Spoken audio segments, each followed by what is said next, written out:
Good morning, everyone. Welcome to day 2 of Dialogue of Continents, Friday, November 26th. Day 2 will concentrate on global transition and path. And we will start, in fact, very early this morning with the first session that we're going to be dealing with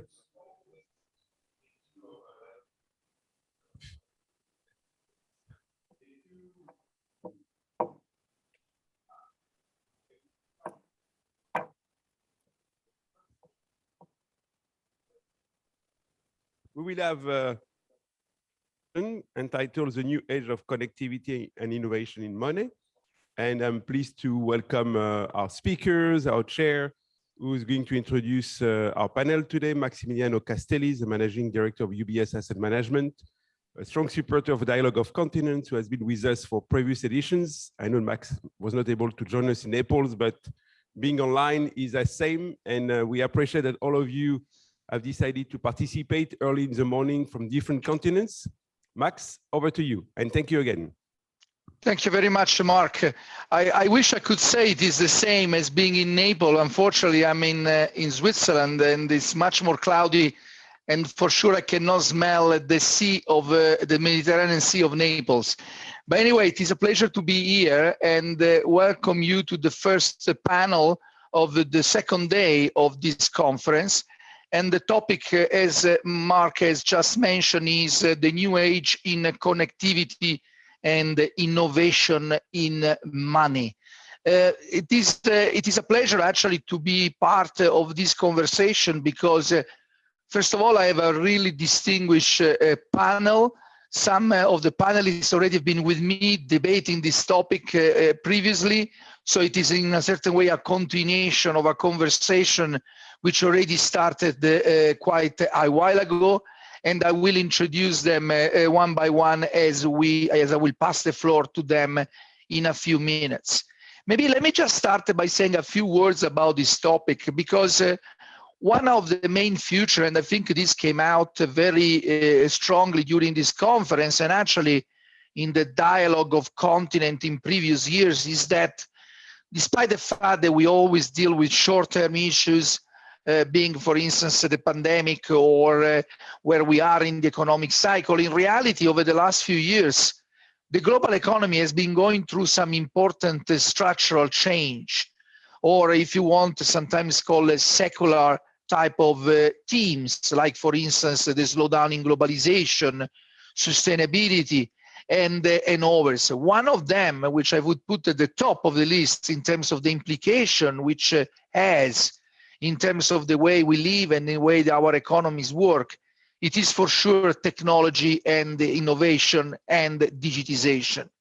In fact, this is a trend which is having an impact across any aspect of our lives, from being the way we work, from being the way we meet, how we shop, etc. One aspect as well, which has not been left immune from the impact of technological development, has definitely been the financial service industry and the banking sector in particular. And now we're starting to see an innovation in something which is very, very important, not only for the way we carry out our payments, but as well for the potential implication which has in terms of the structure of the global financial architecture.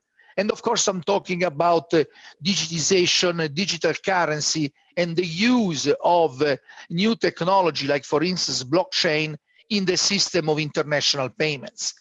Before we really dive into the discussion on this topic and hear from our panelists, I would like to refer, first of all, to a survey that the UBS Asset Management carried out in the middle of June among central banks. And as I said, some of the panelists already had a chance to see the results of this survey in June of this year. I don't want to go too much in detail because the survey is actually anyway available on our website and it can be seen by anyone who has an interest. But I just want to mention that, first of all, from the survey comes out very quickly that digital CDBC, or central banks digital currency, it is something which is already in quite progress. And the majority of our survey institutions, which are largely central banks, expect some sort of a CDBC to be officially launched within the next 3 years. And that's something, of course, remarkable because it is something which is coming on us relatively quickly. The second aspect that I would like to mention is that there is a clear view that one of the most important drivers of the launch of a CDBC is actually to improve cross-border payments. So to make it more efficient, to make it more flexible, to make it easier to move money across the border. And also very important, it is also, for instance, there is another area very often neglected by the financial service industry, which is remittance, which, as you know, are an important part of global capital flows, given the fact that we have millions of workers working in foreign countries and sending money home to their family. The last point, of course, when we talk about this topic, is very easy to get excited about what exactly this type of innovation will eventually mean. Does it mean simply that we are going to have a more efficient tool for carrying out the payments, or will this digital tool ultimately also change the way that the global financial architecture works? On that, let me end my brief introductory remark by mentioning that maybe the time is ripe. In fact, today is exactly 50 years since the so-called Nixon shock. As for those who love history, you will remember that in August of 1971, in a televised message, very briefly actually, Nixon simply said that we are closing the gold window. And that's basically started the regime, the US dollar-centric regime, where the dollar is used as the main currency in international payment, where we are still now. Of course, we saw some innovation in terms of the use of digitization and technology to make the system more efficient, and we will talk about this shortly. But it's fair to say that this has not really changed very much despite what we have been going through over the last few decades. For instance, the great financial crisis in 2008, and now the pandemic. Could it be that we are at the beginning of a new change in the global financial architecture driven by the rise of central banks and digital currency? I think it is a legitimate question, and we will definitely try to at least add some color on these important trends. Let me, without further ado, then introduce my first speaker, who is Piero Cipollone, who is a member of the governing board and deputy government of the Bank of Italy from January 2020, and it is also a member of the governing board of the Insurance Supervisory Authority. I think it is a pleasure to have Piero, not only, of course, for his role as a deputy governor, but as well for his involvement within the European central banks on all the different aspects of the launch of a CDBC within the euro area. So without further ado, Piero, please go ahead. The floor is yours, and welcome to our panel. Thank you, Max. Thank you to the organizer, and welcome and good morning to everybody. I want to make some remarks on what we are doing here at the Bank of Italy and the Euro system to address the issues you just mentioned. But let me say that we have a sense of urgency that requires us to act now, especially on the last point you said, on remittances. This is a huge flow of money, maybe 700 billion around the world, which affects the life of millions of people, poor people. So we need to provide them an answer today. We cannot wait for too long. That's why we are so keen, and we have been supporting the G20 roadmap for improving cross-border payments. You know that in 2020, under the Arab presidency of the G20, was launched this initiative, which is called the Roadmap for Cross-Borders, which is built around 6 big areas, which on how to improve cross-border payments. It entails 19 building blocks, ranging from how to address regulatory issue to how to develop how to interlink the existing system that we already have to how to develop new infrastructure to improve the cross-border. We have been supporting very heavily this initiative because we believe in it. So what we did under our G20 presidency that is going to end at the end of this month, we strongly supported it, both in terms of resources, putting people behind this initiative, supporting the 19 building blocks, leading one of those building blocks, the 13, and supporting the work of the FSB that has just launched a report in which has set targets to how to improve the cross-border payments across in 3 different markets: wholesale, retail, and remittances. You have probably, many of you have seen the report. So we at the institutional level, we have been working very heavily on this, and we have been supporting this initiative. On communication along this side, I mean, we have been trying to put this issue at the center of the discussion, and to do so, we organized 2 major conferences. One back in September, 2 days conference in which we tried to take stock of the progress on the G20 roadmap in the first year of implementation. And the issue was, I mean, this first year has been pretty easy because has been essentially a stock-taking exercise of where we were, a benchmarking where we were. Now the job becomes more and more difficult because we have to move from taking stock and studying to take action. And this goes beyond the remits of you can imagine, beyond the remits of the central bank. Actually, what central bank can do is limited. Most has to do with the regulation, which goes beyond the remit of the central bank. But anyway, we did this conference, and the last Monday we also did a new conference exactly focused on the interlinking existing infrastructure. I will discuss a little bit more in a second this.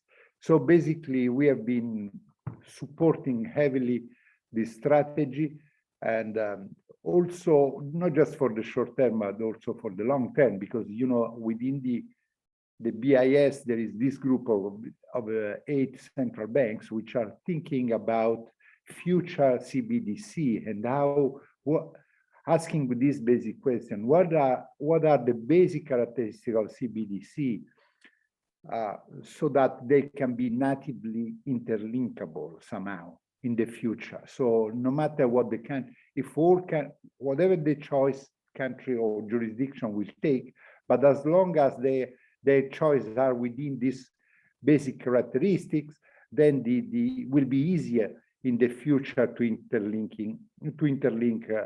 CBDC.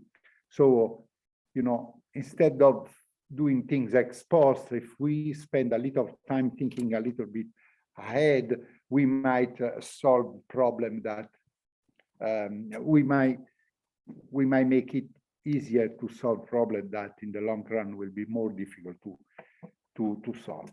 And then the last point I want to make, what we are doing at the technical level. This is very important to me, because we are moving as a Bank of Italy, as a Euro system, we are moving along 3 lines here. One is, the idea is to expand the regional fast payment system, because it's relatively easier than reaching out global solution. And we are doing this on first trying to expand the usage of one single platform. That's what we have been doing, the Euro system, I mean, with the Swedish Corona.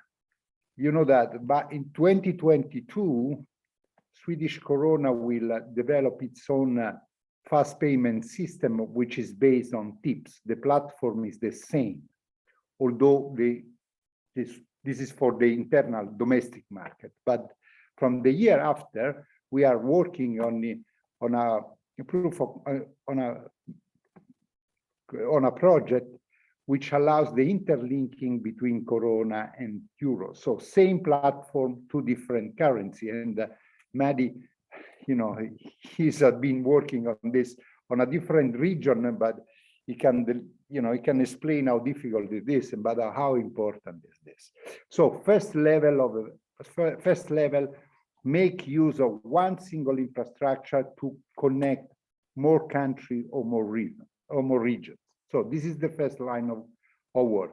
Second line of work, what is exactly what we have done with BUNA, and Mehdi can expand. Mehdi was at the conference we held in September, and he presented this important project. Basically, but I guess he can say more on that. Basically, what we did, we connected two different platforms in order to exchange instantly currency across two different regions. This is very important because with one link, we managed to link 19 European countries with 16 Arab countries. This is not a small achievement to me, especially thinking to the importance of the trade and remittances among these two areas of the world. So this is very, very important. But I mean, we are still at the developing the product. We did a proof of concept, but I guess we have to keep working on this. However, there is another level on which we have to work. We don't have to, I mean, people are worried about this spaghetti model, right? The idea is that if you have to have bilateral linking, then the system becomes too messy and more complicated. So what we are doing simultaneously, we joined the Nexus project, which is this project run by the BIS in Singapore, the innovation hub of the BIS located in Singapore, and with the Monetary Authority of Singapore, the Bank of Malaysia, we will try to do a proof of concept on how to have a multilateral interlinking of the system. I am talking about the current fast payment system. This does not mean that we are thinking about how to use CBDC, but I am afraid that they are down the road, and we need to provide people answer now. So we are working on these two parallel levels. I would stop here. Thank you very much, Piero. You raised actually quite some important points, which I would like to revisit when we move into a more of a Q&A, but let's leave it for the moment and move to the second speaker, who is Mr. Mehdi Manaa, who is the CEO of BUNA, which is, for those who do not know, the Arab Regional Payment Clearing and Settlement Organization. And also Mr. Manaa has a distinguished career in this area, as he was the Deputy Director General of the Market Infrastructure and Payments Directorate at the European Central Bank.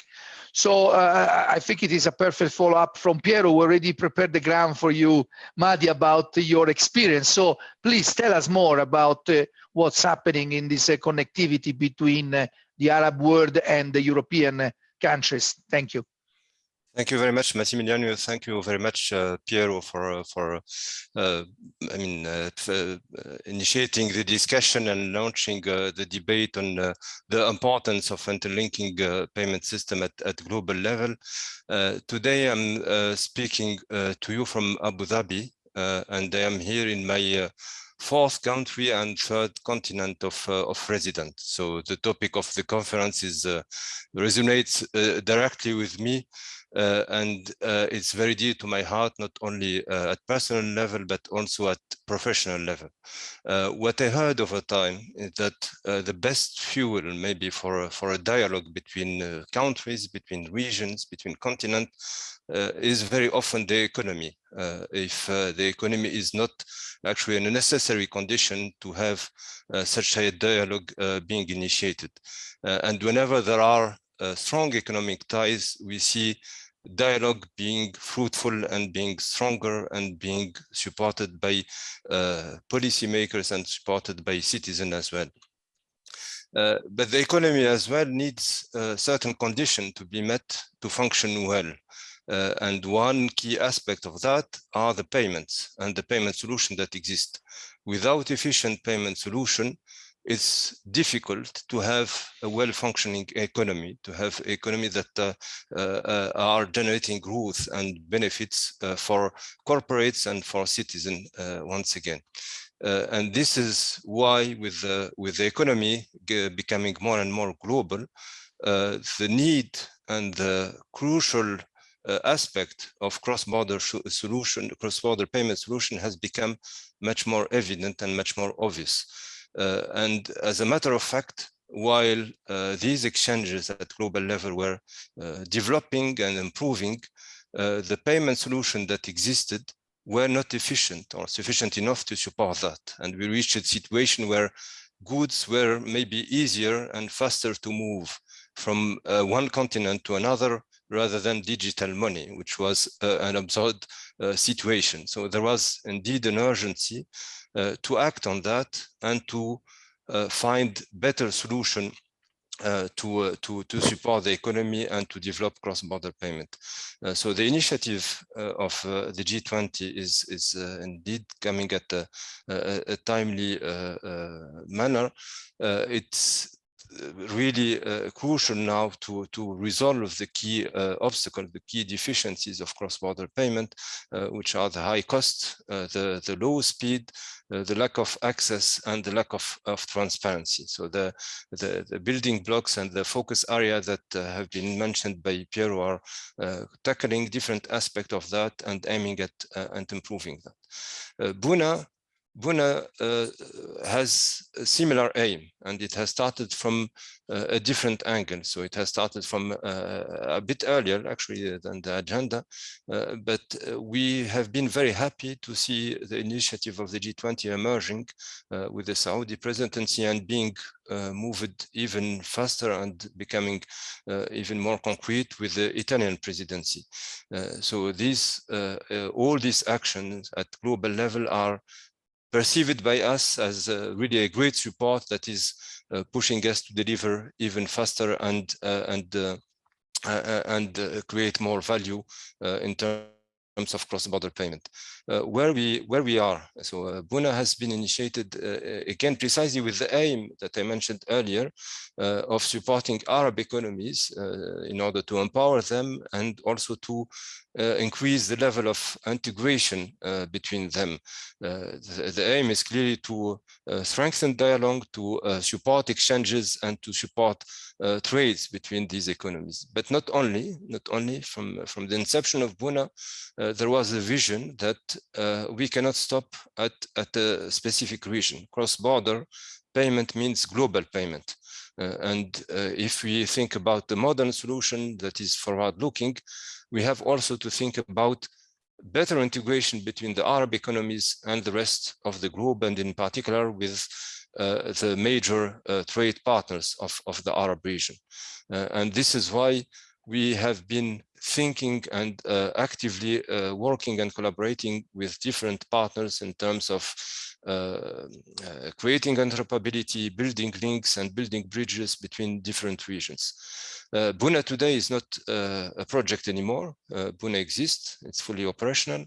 We have 6 currencies that are available in BUNA, including 4 Arab currencies, the Emirati dirham, the Egyptian pound, the Saudi riyal, and the Jordanian dinar, in addition to 2 international currencies, so the US dollar, but the euro. And this was indeed supporting the proof of concept that we did with Banca d'Italia, connecting TIPS and BUNA. I will say a bit more on that. But it's again, this is part of the general approach of BUNA to create these bridges. The TIPS to BUNA proof of concept that was aiming at creating the interoperability between the two systems was very successful. And it was building on this dimension of let's try to see what we can do with what we have today. So there is the technological dimension of innovation, but we can also be innovative in terms of ambition. We can be innovative in terms of concept. And this is what was the key foundation of the experiment that we have achieved together.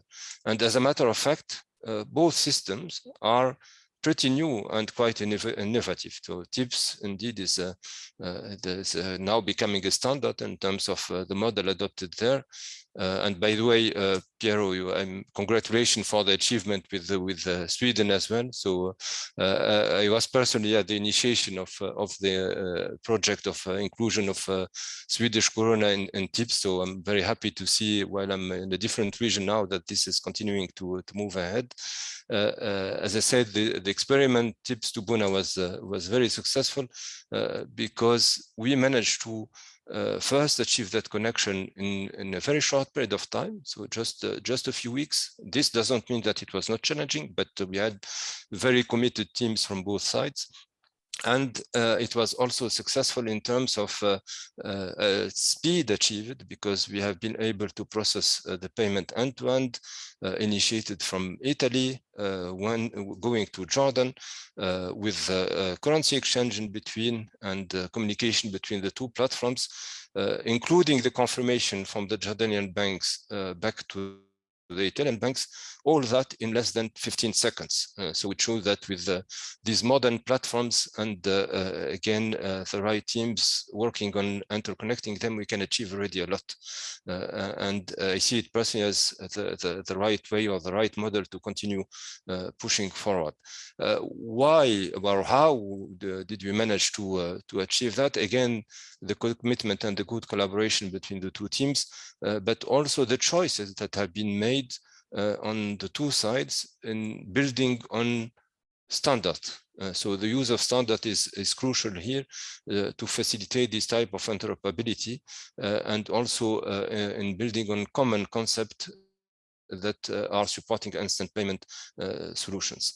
We are not stopping there.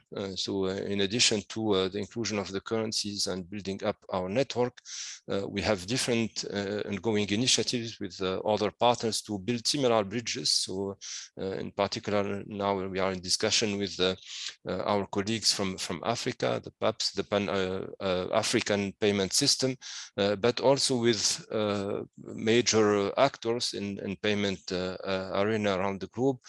We announced our MOU with Visa recently, but that will not stop there. So we have similar discussion and initiatives, and also soon probably announcement regarding interoperability or interconnection between BUNA and regions or countries from the Asian continent, sorry. So I will stop there for the time being, and I'm happy to continue this rich debate when we reach the Q&A session. Thank you very much, Mehdi. Very interesting. Let me move to the third panelist, who is Dr. Ousmane Mandeng, who is a senior advisor and lead of economics and financial strategy with Accenture Blockchain. And he also is very much a thought leader, I would say, about the whole aspect of digitization and the impact of digitization on digital payments. And he's also an ex-colleague and someone that I've been acquainted for a very long time now. So it's always a pleasure to have him. Please, Ousmane, if I understood well, you might want to share some slides. Thank you very much, Max. Much appreciated, and thank you for the organizers for inviting me. I will forgo my slides, in line with the other panelists. No, thank you very much for having me here. I'd like to take a slightly different offering, a slightly different perspective, in large part given my involvement in a number of CBDC projects recently, and in the light of the comments made by Piero and Mehdi, sort of ask ourselves again, why we are here, and I'd like to make 4 points in sort of my my remarks. The first is the why. We are having the discussion about the need for improving payments, in large part because the emergence of Bitcoin and new approaches like Libra. And when listening to Piero and Mehdi, I'm a little bit concerned that this is being forgotten a little bit, because the innovation that came with these new mediums is precisely the medium. And while I'll acknowledge that leveraging on an existing technology is probably a good thing in the short term, we should not lose sight that it is the new medium that will give us a whole new range of opportunities, which we are likely going to miss if we rely on what we have been doing for quite some time. Faster payments have been introduced more than 20 years ago for the first time in South Korea. And so it is a relatively old technology. And I think that is important to sort of keep that in mind if we are to build the future of payments going forward. So one of the key motivations, in the discussions that we are having around CBDC is to expand the functionality of central bank money. It is to extend its reach. It's to take advantage of what the new technology around blockchain can offer, and precisely in light of the programmability and facilitating certain types of exchanges, which even if they could be done with existing technologies, would be far more cumbersome to implement. So I think that is sort of an important aspect that I think we should we should keep in mind. And while CBDC may be introduced on the basis of different platforms, and this is not to say that blockchain is the only way, absolutely not. But I think it is interesting to explore as sort of what blockchain can offer us. So the medium again is key. And I historically, and I may have made a similar remark recently, but it is like the introduction of modern banknotes in the 19th century. It is to meet, new payment needs that may simply not be satisfied with existing, payment modalities and payments infrastructure. And so when the new modern banknote was introduced, also amid a considerable controversy, it was precisely to meet, with the industrialization, the new payment needs that arise. And I think this is where we are when it comes to considering, the new mediums today. So again, the medium is the interesting thing. The infrastructure is then just a function of how this medium can best be sort of administered and organized. Talking about 3 projects I've been involved in and where Accenture has led. Project Jura with the central banks of France and Switzerland and the participation of the BIS Innovation Hub. And we concluded the experiments, and we are about to publish the results. This is a cross-border project using a tokenized CBDC. The idea is to demonstrate how delivery versus payments and payments versus payments can be done across border in order to effectively extend the safety of central bank money for cross-border and international payments. And this is just to show that it is using central bank money, which of course is the safest money. How could making it available not only to domestic but also for non-residents? How could this sort of help a more orderly financial integration and improve payments conditions at the core of our economies? And then there's the e-krona project with the Central Bank of Sweden, which is a retail CBDC. So a very different idea here. The motivation is diversify the payment system. Maybe create greater autonomy for the central bank, offering a new medium, and thereby to sort of expand reach, of the existing payment system, improve its resilience. Those have been sort of the key motivation driving driving this project, as it is in the building a test environment towards giving considerations for an eventual adoption.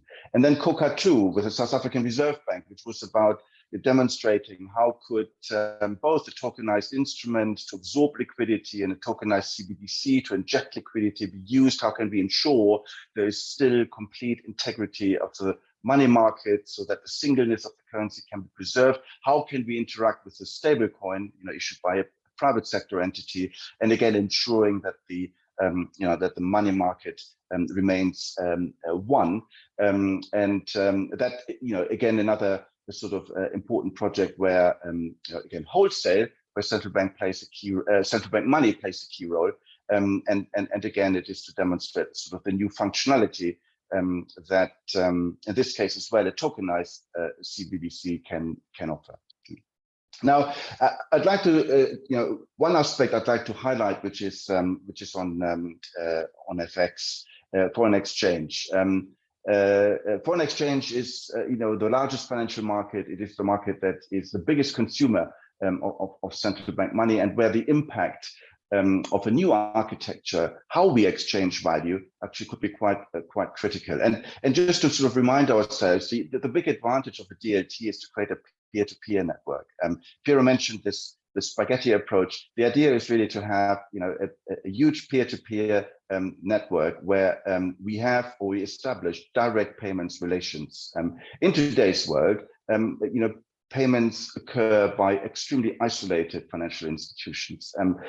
And where information and value flow differently, where the transfer of ownership and clearing and settlement occur in completely different processes. And all of this creates complexity and inefficiencies. And the idea is to sort of, use a token-based approach in order to make these processes far simpler and more transparent. That is really the underlying ambition. So think about, foreign exchange market where CBDC can be exchanged directly between a resident and non-resident party, where the non-resident will end up with a claim on the central bank of the other currency, and thereby significantly reducing risk in foreign exchange, where the transactions will be so-called atomic, meaning that both legs of the transaction have to succeed in order for the transaction to go forward. So where we can completely eliminate settlement risk. So we would create an environment that is far safer and likely to be far more efficient, and for what is sort of one of our most important transactions in how we sort of fuel and support the international economy. So, just to conclude, so the idea is it is the new functionalities that we are interested in, and how central bank money can serve in areas where it wasn't able to serve today. It is to extend the safety of central bank money from the domestic to the international sphere, and thereby allow new payment relationships to emerge. And naturally, all of this can only happen if there is a full and seamless integration with the existing sort of payment systems. But what I'd like to encourage is again, not to forget why we're here.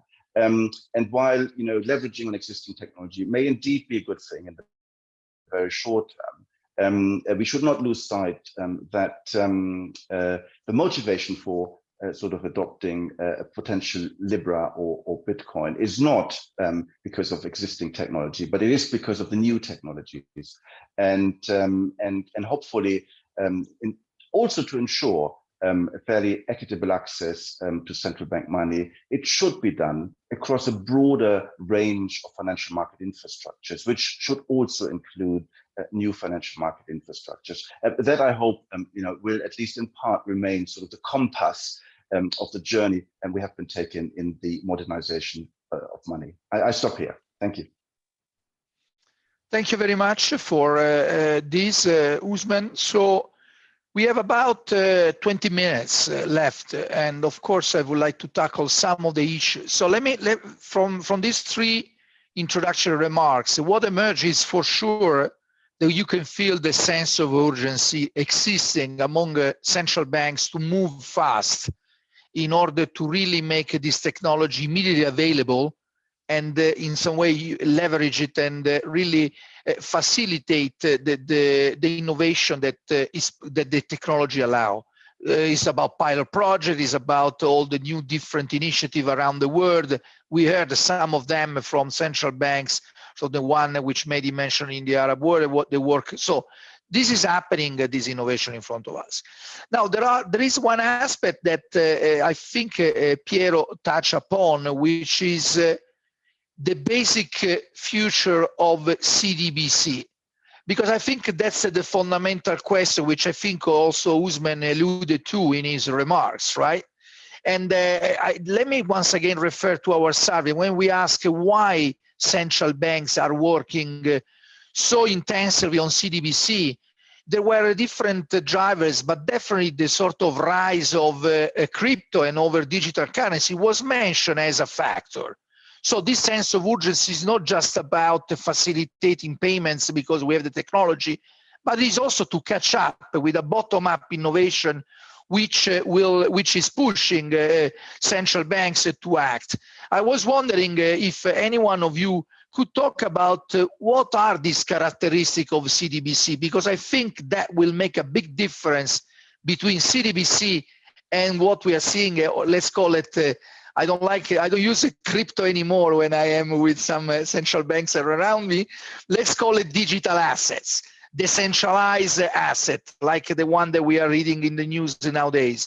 What are, Piero, the basic future of CDBC that you see emerging in the future, which eventually will become the standard, the sort of digital currency of the future?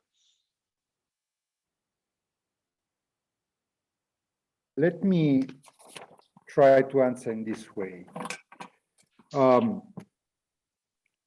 What is it that bothers, at least to me and the people I talk to, when it comes to a transformation of the world where the only safe asset to pay in the hands of the public is cash, and cash is becoming less and less important in today's life of people, in the way they pay. The fundamental issue, which we forget, is this. All the means of payment we have, most of them are private liabilities. The only safe liability in the hands of the public is cash. But cash is disappearing because of technology, because of the attitude of the people.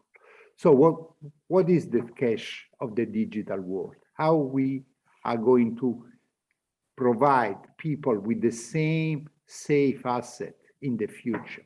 This is the fundamental question, because remember, the trust in private money is provided by the fact that the private money can be changed immediately at the pair with the safe asset, which is cash.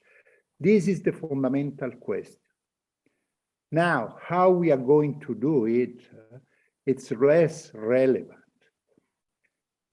Can be DLT, can be centralized, can be a combination of the two. Actually, we demonstrate that that's like almost an irrelevant question. We have published a paper at the Bank of Italy showing that the two solutions can be interoperable, and it's not that complicated to do it. What is really count is we will move to all the technology available, but before doing that, we will need to be sure that this is trusted, can be scaled. You said before, 1 second. 1 second is an eternity. The centralized system we have today, without any improvement, can handle 40,000 transactions per second. I don't know where the other technology can be today the same performance. So again, there are fundamental economic issues that we have to answer. Technology is important, but it's not the fundamental.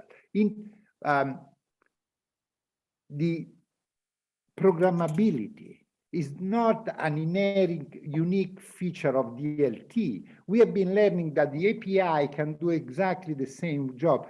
So it's just a matter of experimentation at least. So I wouldn't be, I mean, I'm afraid of one thing, that all this discussion might be driven by technology. It's not that. Technology is important, but as I said, there are many combinations that can be figured out. What is crucial is that if we introduce a new way of paying, we have to be sure that it's safe. It doesn't harm. This is the fundamental characteristic that we have to ensure. Thank you, Piero. You said it very clearly and loud. So very good to make it so clear. Anyone, Mehdi, do you have a view on this topic? And of course, Ousmene as well. Before I move to another of the implication that I would say arise from this topic. Yeah, thank you. Absolutely. So, as a former central banker, I'm a big fan and a big supporter of CBDC. And from that perspective, I'm fully aligned with Piero that in a world that is becoming more and more digital, and where the cash is not used anymore, it's crucial to provide citizens with public liability. So we have, this is one end of the spectrum. The middle part of the spectrum is the private liability, and we have the other end of the spectrum, which you referred to as digital asset, where there we have actually no liability at all. So this is why there is the element of danger connected to them. The debate on the technology or cross-border payment and CBDC in the context of cross-border payment, once again, while I'm a big supporter of CBDC, connecting CBDC to the urgent need of improving cross-border payment, there I adhere less to that idea. As you all mentioned, so we are, I mean, you said, Massimiliano, that CBDC is moving fast and there are plenty of experiments, and we could see a form of CBDC as early as in 3 years from now. Actually, I think that most of the central banks are rather optimistic. It will probably take more than that. And if you see a form of CBDC in 3 or 5 years from now, it will remain at a rather low scale and not totally generalized. What do we have in front of that? In front of that, we have a problem that is urgent to resolve. And we have seen, thanks to different initiatives and going back again to the proof of concept that we did with TIPS, between TIPS and BUNA, interconnecting this system could be achieved in few weeks, and the technology exists. So the way forward is easy, while again, we have to support CBDC, and it will bring a lot of values to citizens, and it will reinforce the role of central banks in the future digital world. The urgency of cross-border payment needs different type of actions, and building on the existing platforms and the interoperability between them is for sure the right approach, I think, for the current needs. Thank you, Mehdi. Ousmene, on this topic, I mean, I think I know what you're going to say, but can you repeat it for all of us? Look, I mean, for me, is central bank money should serve across a broader range of financial market infrastructures than it does today. This is about innovation and not necessarily about leveraging existing technology. Yes, it has to meet and you know, probably even in the short term, meet new payment needs. And again, the key is that it is about financial innovation. It's about expanding, you know, the role and reach of central bank money. It is to ensure it can remain competitive in light of the emergence of these new platforms. So it shouldn't be a discussion about technology, but it should be a discussion about the recognition that where we have a lot of key financial innovation, it is in these new financial ecosystems, many of which, you know, are supported by blockchain. It doesn't mean that necessarily blockchain is the best technology to pursue this, but I think there has to be some recognition that that even for central banks, that these new platforms are emerging, and that central banks may need to ask themselves whether they would not also want to make available, you know, their medium as a native instrument for these new platforms. And I think the notion that everything can be done with existing technologies, I think is to some extent misleading. The fact is, most of the key innovation, be it in decentralized finance or be it in new mediums, etc., is taking place on blockchain platforms, and it is for a good reason. And I hope central banks will not ignore this going forward, and that hence is what hopefully will be driving consideration for pursuing at least a parallel development. But there's only so much TIPS can do, and connecting existing large value payment systems, and hopefully that will remain sort of part of the compass of going forward from here. Again, it's about the competitiveness of central bank money. Can it remain the dominant sort of reference medium? And that, I think, is a question that will evolve dynamically. And this discussion, of course, is also evolving dynamically.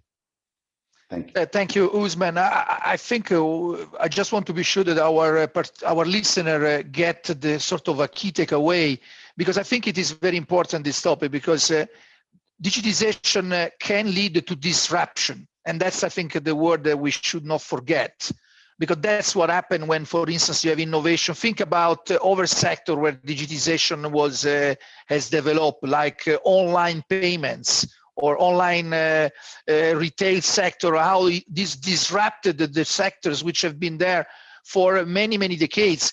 And I believe this is something which the financial service industry as well needs to look at, and of course as well the central banks which regulate the financial service industry, and of course they are concerned about stability and all these different factors.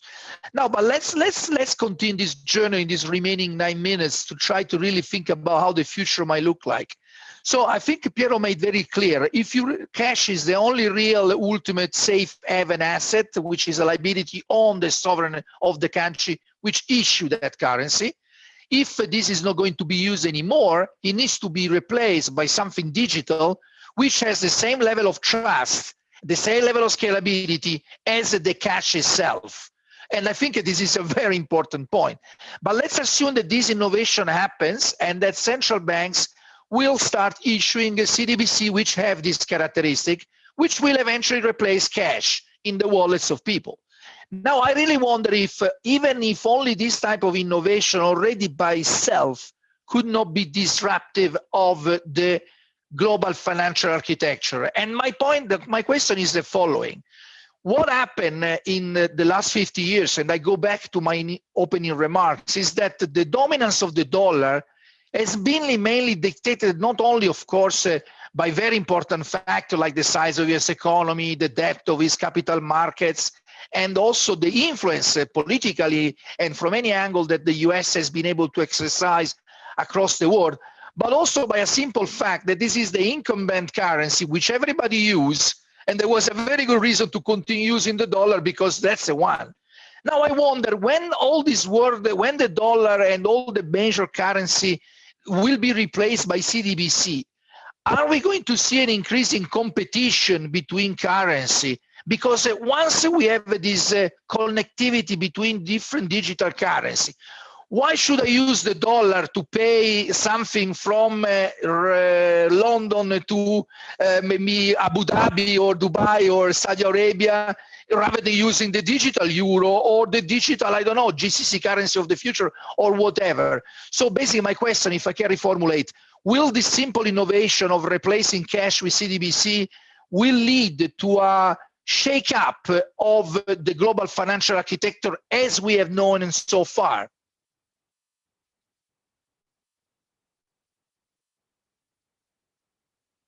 If you want, I can go first very quickly, Max. Two things. I think we have to go always back to fundamental. Why do you keep a currency rather than other? Because it depends on what you can buy with that, and what kind of goods and services you can buy with that currency. People nowadays hold dollars as a reserve currency because they can buy almost anything with that. So it depends on the strength of the economy, on how open is the economy, how quickly you can exchange, whether there are controls and free movement of capital. Those are the fundamentals, I think, for people to change. Certainly, technology will allow shorter movement across currency, that's for sure. And that's why I was saying before, it's not that the central bank are not doing anything on CBDC. They are thinking heavily on how to use the CBDC for domestic and cross-currency. I was referring before to the group of the G8 central bank working with the BIS in order to figure out what principle should have CBDC in order to be natively interoperable, so that to achieve exactly what Ousmene was saying, I can tell you more than that. There are two important projects around the world led by BIS. One is the Dunbar project, and another one is the CBDC, dealing exactly with this issue. How do we see in the future? How do we make sure that it's interoperable? But again, I think that technology is an enabler that allows to satisfy fundamental economic issues. So whether it will be disruptive or not, I don't know. Might be at the margin, but the fundamentals stay the same. And we have to ask why people decide to hold dollars rather than another currency. Depends on what you can buy with that currency. That's my feeling. Thank you. Thank you. Mehdi. Yeah, maybe to continue elaborating on that. So while again, I'm fully convinced that in a world that is becoming digital, currencies cannot remain physical. So they have also to become digital, that's for sure. But I'm still convinced that what makes the currency is not the technology supporting it, but it's rather the issuer. So this is where the value is coming from, is the issuer behind the currency that makes the difference. And not only the value of that issuer, but also its will to position its currency at an international level or not. And as a matter of fact, positioning a currency as the international level comes with additional challenges that all currencies are not willing to take. So this is why I think that the dollar will remain the global currency for some time, although doors will be more open to other currencies. This is what we want to achieve in BUNA. So in BUNA, we want to promote the use of regional currencies. And as I mentioned, we have this combination of Arab and international currency, including the dollar, to have this better chances, I would say, to the local currencies in cross-border payment between them, but not to the extent that they will replace the dollar, definitely. Thank you very much, Mehdi. Ousmene. Look, the European Central Bank said it, right, that a digital euro, should give greater autonomy and to the euro system or the European Union for that matter, and actually, help support, advance the use of the euro in international payments. So yes, I fully agree. Of course, the issuer is key, and the underlying economy of that issue is key to build trust in the currency. But all else being equal, technology, I think, is also a key driver.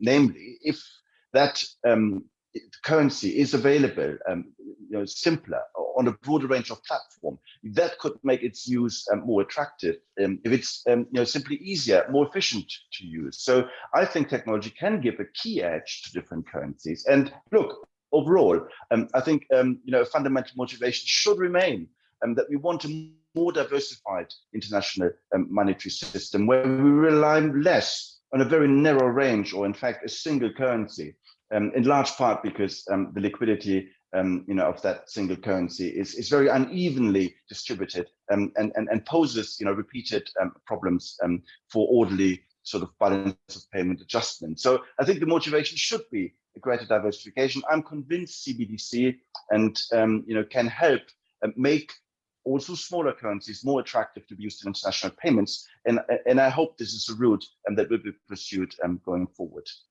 Thank you. Thank you very much, Ousmane. I think we have 1 minute left. So let me finish this panel first of all by thanking Piero, Mehdi, and Ousmane for the really very useful insights, also to make people who are not maybe very familiar with the financial service industry to understand what type of innovation we are going through and what type of implication this has. But if I can really in some way sum up, I believe there is, the way I would put it is that, and this is something that I wrote in another slide that I presented in another event myself, which is the way to see it probably is that digitization is definitely equipping currency with new futures, which is very important. And this goes to the point which was raised by Ousmane, that is about the medium of exchange, the innovation in the medium of exchange. Now, this definitely is something that will create important change. One of them, which was the topic of today's conversation, is to definitely making a cross-border payment for sure and more efficient. And if we really look at a little bit more ahead in time, in a sort of a peer-to-peer type of world where platform will be able to interact, this will also make much easier to transact internationally. And we heard already from, for instance, Piero, when he referred to the krona and the euro and all what's happening on that level. So platform which will interact between them. I open a little brackets. If I think about digital asset, I will not call them crypto. The interaction between platform is the main innovation which is happening as we speak. That's exactly what some of these initiatives are aiming to make platform connected. So there is a same type of challenge there and the same type of innovation happening more at a decentralized level.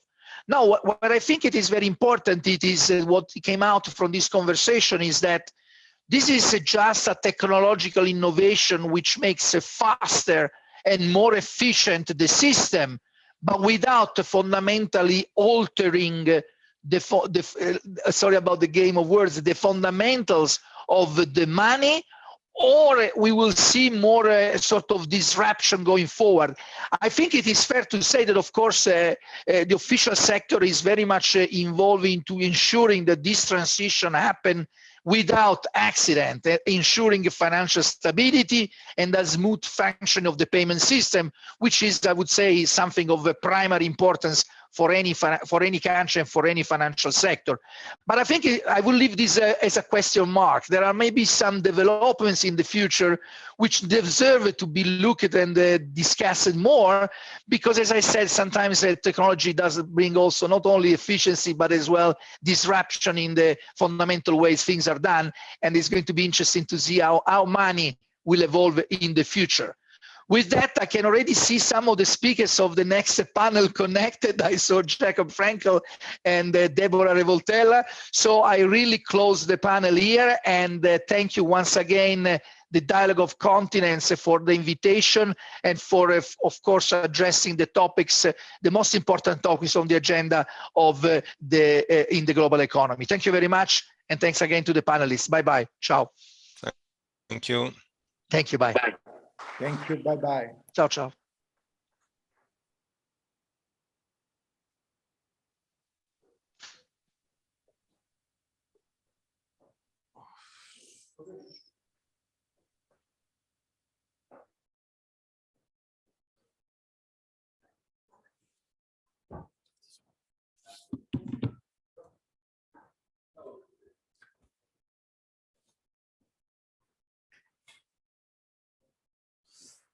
Доброе утро.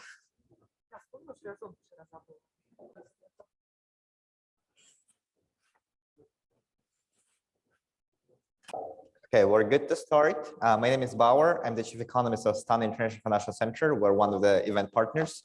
And today I'm humbled to chair this session. We have an amazing panel. I'll just briefly introduce our speakers and then we'll go, I will proceed. So we have Mr. Kvirikashvili, who is now international advisor at EBRD and former Prime Minister of Georgia. We have Dottoressa Debora Revoltella, has a distinguished career in banking and academia, and today she heads the economic department at the European Investment Bank. have Dr. Mario Holzner, the Executive Director of Vienna Institute for International Economics. And today with me on the stage, we have Dr. Mario Mattioli, who is from Naples. And today he leads the Cafiera Mattioli Finanziaria, and has an already long career in industry education. So I would like to build up on the previous session on connectivity, but to look at it from the lens of green recovery, or more broadly, sustainable development. Because as Professor Kunduri yesterday said, that we need to overcome the current crisis, but we need to think about the larger crisis we have with the climate change agenda. And this is, we need to find the path to long-term equitable growth. Today we'll talk a bit about green policy as well, because COP26 was one of the highlights of this year, and there are a lot of things that were made and were discussed in Glasgow. And as a global community, I think we have set ambitious goals in reducing the carbon print and battling global warming. However, what we've seen in the past couple of years, this nationally defined contributions are still not the perfect mechanism, because it's hard to achieve the goal when we have different countries and a lot of heterogeneity in the world. So we can only achieve through the local commitments, and I believe through the regional cooperation as well. I think to the motto, how it goes, think globally, act locally, I think we should add something like cooperate regionally, because otherwise it's just impossible to go forward. So today I want to talk about the connectivity, but in terms of connectivity, I want to talk about digital infrastructure, physical infrastructure, and soft infrastructure, like the regulation and policies, etc. So we have to look at more, have this complex view. And before too long, I think we'll move to the discussion. I'll start with the panelists that we have online. I'll start with Mr. Kvirikashvili. And Mr. Kvirikashvili, you made great reforms in Georgia. I think one of the contributions during your term was to build up on the historical connection of Georgia in the region and build up this connection, better connection with Europe. And today, Georgia is also an important piece of the new economic Silk Road that passes through Kazakhstan, through Caspian Sea, Azerbaijan, Georgia, and then to Black Sea. And you're also advising the government of Uzbekistan, which is in other Central Asia countries. So in your view, can you give us a couple of examples maybe and explain how you view this connectedness in the whole Eurasian region, and how this connectedness and cooperation can impact the sustainable development of each country and the whole region? Floor's yours. Thank you very much, Baurzhan. Good morning, everyone. I am very honored to be part of this distinguished panel, and I would like to thank the organizers and for this very important event and interesting topic, sustainable connectivity, which shows the very important link between two extremely important domains of development phenomena: connectivity development and sustainable development. First, let me start by saying that everything that we will say and all the figures that we may bring may be distorted for the last 2 years because of the COVID, and COVID impeded reaping the all the fruits of investments made into connectivity during the preceding years. So it's important to speak about the relevance of one or another figure when we speak about the figures and numbers. Generally, also, I would like to underline from the very beginning that when we speak about the investment into connectivity, in order to make it as an anchor investment for sustainable growth, we need to plan holistically from the very beginning, taking into account different aspects of the sustainable development. When speaking about developing corridors, we need to, from the very beginning, take into account the degree of development of different markets, such as labor, product markets, capital markets, alongside the route that we are going to develop. Let me start with Georgia, as I had the privilege and honor to be Prime Minister of the country, and generally I had served 10 years in government of Georgia in the different capacities.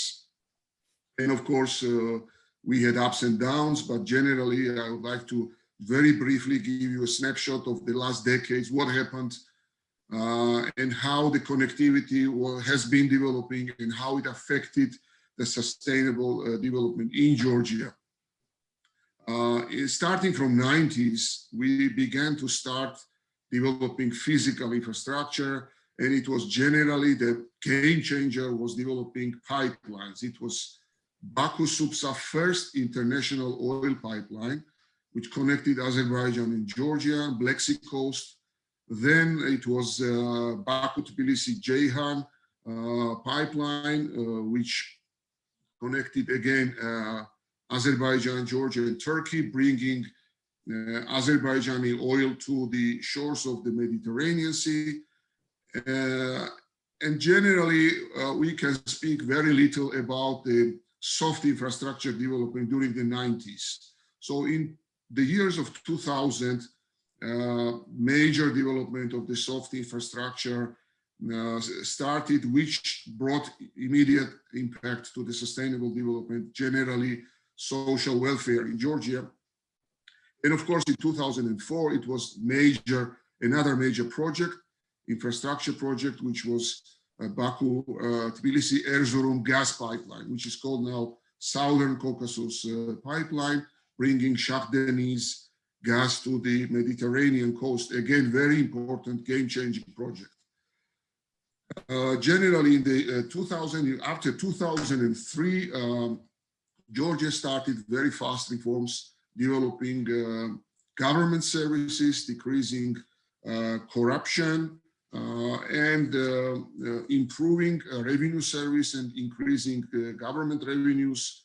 And of course, all these reforms brought significant impact on the public finances and generally the GDP growth of the country and per capita GDP also.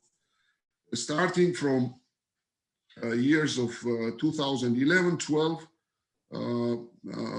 Georgia started to expand its trade network. And why? What was the reason for that? Because Georgia is a small country with 3.7 million population. It had poor government services, and again, we started to improve them starting from 2003. It had high corruption, quite Soviet judicial system in 90s, which has been improving during the last decades, but still a lot of room for improvement, and protectionist trade policies. And there I would like to focus especially because developing trade networks was the game changer in reaping all the fruits of sustainable development alongside developing the physical infrastructure. Georgia signed free trade agreement with the European Union, which is called Deep and Comprehensive Free Trade Agreement, so-called DCFTA, which in parallel with opening the decreasing the tariffs, the trade tariffs, it also envisaged significant regulatory changes in Georgia. The action plan envisages gradual approximation of Georgian legislation toward the EU legislation. This was a very important step forward. But of course, we need mobility and in order to, again, realize all the potential of the free trade. So Georgia signed visa-free agreement with European Union, which was, again, 2014, very important achievement for realizing full potential of the free trade with European Union. Following that, Georgia signed free trade agreement with EFTA, but also game changer was Georgia signing free trade agreement with China. And it created totally new environment for 3.7 million population country, establishing itself again with very good business environment, free trade network, and developed transit infrastructure as a hub for production for Asian manufacturers to ship goods to European markets and vice versa. So when we speak about sustainable development, there is a very strong correlation between social domain of sustainable development and and the connectivity development and physical infrastructure investments. But unfortunately, if you look throughout different countries and reading different researches on that topic, we can see very little correlation between the green domain of the sustainable development and connectivity development. There, it is a full responsibility of the countries implementing the connectivity projects and investment projects into infrastructure to pay enough attention to the green domain of the sustainable development. And there, as Baurzhan mentioned, the national NDCs play an important role, and of course it should be raised in the priorities of the national governments to be important, to pay important attention to this domain. As to Central Asia, and as I have opportunities to work for Central Asia with the government of Uzbekistan during the last 3 years, I need to change that. I need to mention that game changer for Uzbekistan was during the last 5 years, President Mirziyoyev's major shift in the foreign policy to establish the country as an open country, more constructive in its foreign policies, and open the opportunities for international investors to invest in Uzbekistan. Kazakhstan, as we all know, started the development of the business climate and business environment well before, despite being a country dependent on the mineral resources, oil and gas. I need to comment the consistency of the leadership of the country to develop business climate, to establish the country as a hub for doing businesses, and all major international investors are present currently in Kazakhstan. So these two countries are drivers of change in Central Asia, and cooperation between them is an important driver for the upcoming years' economic development. And of course, as if we speak about the Silk Road, I need to just very briefly mention that why there is a need of connectivity development, because the game-changing moment was when European producers decided to develop manufacturing facilities in China, and there it started the land shipment and Trans-Siberian railway network, and afterwards development of the middle corridor from China through Kazakhstan, Baku and Georgia, through Georgia to Turkey via Baku-Tbilisi Kars Railway, and also the ports of the Black Sea. We can see the numbers of container shipments. It started from around 50,000 in 6-7 years ago, and only Trans-Siberian shipment is more than 500,000 just 1 year ago.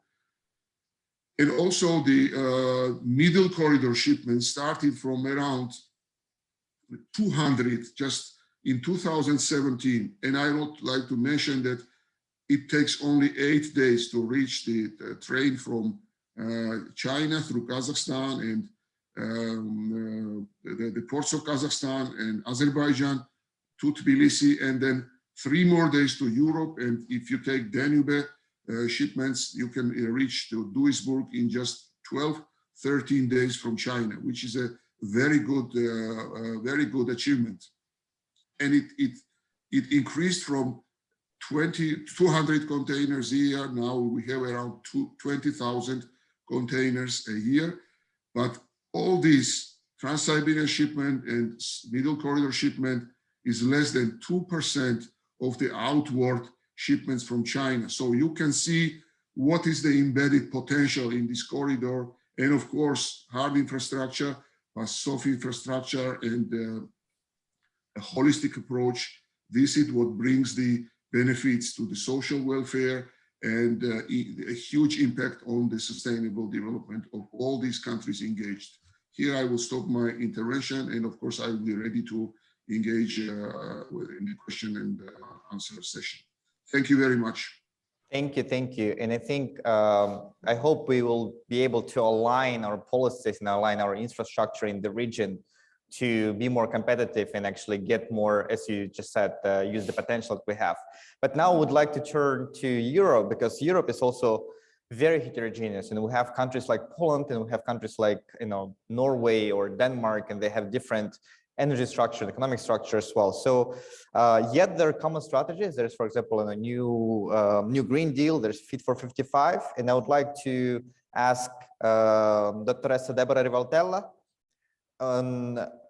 to share your views how this heterogeneity can be answered through better connectivity, through better policies. And maybe you could also tell us how this is aligned with the mission of the European Investment Bank, because it has to invest in sound and sustainable projects. So sustainable project would play an important role in the next 10, 20, 30 years. So floor is yours.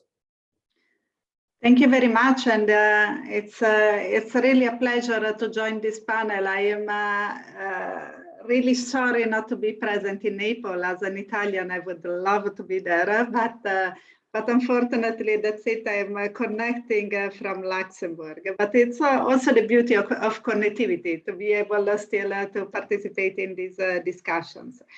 I will take the angle. I was very intrigued by the title of this panel, and I was catching actually two bits of the title. On the one side, the word connectivity, and on the other side, the word green recovery. And I think in this discussion, I will take a EU perspective, and mostly on the green intra-European angle. But I'm very happy because those two areas, connectivity and green recovery, are very much at the center of the past, present, and future policy making at the European level. And in what I will say, I will touch on 4 main points. The first one is talking about the European leadership in the commitment to the green transition. Then the topic of the green recovery and the recovery and resilience facility that is really pushing forward also a lot of the connectivity issues.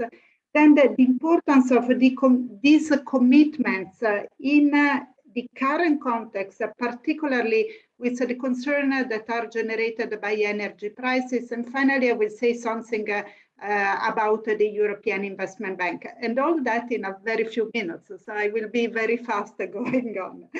On the first point, I think is quite well known that at the European level, there is a quite strong commitment. Europe has shown international leadership and in a very cohesive way, I would say, as the European can be cohesive, but a very cohesive way in terms of the green transition. We are committing to become a net carbon neutral continent by 2050. We have a very strong decarbonization target, 55% through in 2030 versus the 2019 level. But what is even more interesting, I think, is this Fit for 55 package. The big commitments are there, but the Fit for 55 package is bringing this into reality, because it's a number of detailed proposals at the regulatory level that make it possible to achieve the target that have been taken. Of course, the Fit for 55 package and all the regulations still need to be implemented, and a lot of discussion will go on, and they will some of them may not make it. But the focus on the regulatory really brings us to what you were mentioning before, this regulatory connectivity, certainty of regulation that is very important in a transition like the one that we are looking at, that is the green transition. And why is it so important? We look very much at projects both in the private and also in the public sector related to the green transition, and we see that the main impediment to investment is always coming from uncertainty of regulation and taxation. If you don't have a clear the regulatory and the taxation issues as well, it becomes very complex to have a multi-year planning, and then you delay investment activities. And that's why this strong push on making clear the direction, number one, with very precise targets, but also the way in which the regulation will adapt and will facilitate the process is so important. And at the European level, we have seen this coming, starting with defining taxonomy, defining a reporting requirement for companies. Now we have the expectation for the banking sector, but all the regulatory part that is coming with the Fit for 55 is quite important. So that's my first point, and I would say that the central part that I see is giving this direction at the European level and creating the regulatory frameworks around it. The second point I wanted to mention is public finance. And here Europe as well, through the sustainable recovery, in fact, is trying to drive the recovery phase post-COVID crisis, if we can say post, but following the COVID crisis, is trying to drive the recovery very much based on a transformation of the economy, particularly looking at sustainability. The Recovery and Resilience Facility is a unique feature at the European level. It brings a lot of resources, partly grant and partly loans to member states, with a very strong focus on the sustainable part, with 37% that needs to be aligned to climate action and environmental sustainability. And here a lot is also going into the infrastructure as well, with projects to facilitate also the creation of the single market, the reinforcement of the single market. What we know from similar programs is that the planning and implementation is crucial, as well as maximizing the spillover of projects and learning integration across countries. And if you think, I make an example which I find quite interesting. A lot of the programs are putting in place incentive for having charger for electric cars, but the changing the automotive sector will need the complementarities between the public infrastructure, the development of the charging systems, the automotive sector transformation, and also innovation coming up. So it's all together that can transform the system, but that means coordination and means working together at various levels.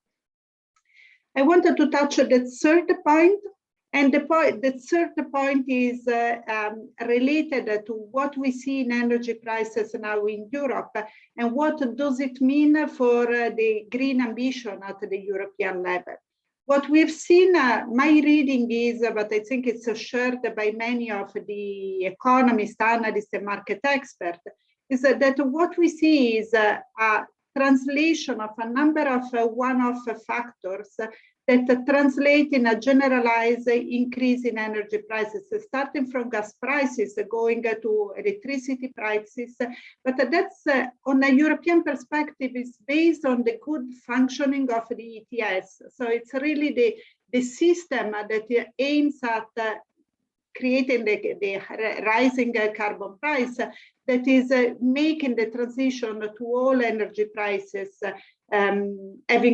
translating the energy prices shock. But then the question mark is, what can Europe do from that?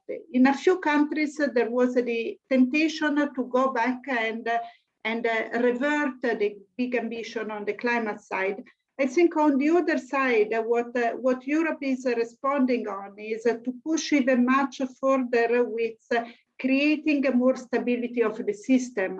And the stability of the system is coming with much more production of renewable, and looking inside the market at ways for making the market more sustainable. And that also means much more work on the grids, work on storage systems, on possibility for creating a buffer within the system that enhance the sustainability of the system. But that means a lot more of infrastructure investment as well. And not only on the one side, power generation on the renewable side, but also a lot of interconnectivities to make the system more more stable and with more capacity, more buffer capacity in order to share to smooth potential shocks. I come to my last point. What is the EIB doing? I think in all this transformation at the European level, the EIB is very much looking into it and trying to front run even. It's the first MDB that has become completely Paris aligned with a very strong target in terms of our lending in climate action and environmental sustainability. And we are looking at an internal transformation that would really push us to be the driver of the transformation at the European level, but also out of Europe. I think we are looking very much on all the aspects of the transition, going from the innovation side. Actually, we think that Europe has very much to do with green innovation. We find out that actually in a number of green technology, Europe is at the lead of the innovation side. And we think that from innovation to infrastructure and through the whole transformation of the chain, we can really give a push to the climate ambition at the European level. Thank you very much. With this, I will close, and I'm happy to come back with other points later. Thank you.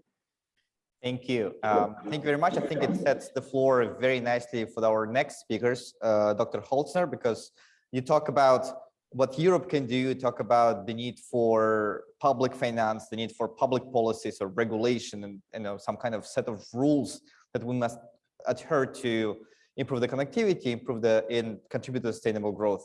And Dr. Holzner, so I come from Central Asia, and we talk a lot about New Economic Silk Road, about Belt Road Initiative, as we call it there. And I personally am a big advocate of this because I think the country should be connected. We need to invest into infrastructure, but there are also a caveat, because when you invest in infrastructure, there's a lot of money is being spent. And then there are also some money crisis, debt crisis. You've seen unfortunate cases in some of the South and Southeast Asian countries. So there's also debate how infrastructure is, how to work around this infrastructure investment, because there are many issues with that as well.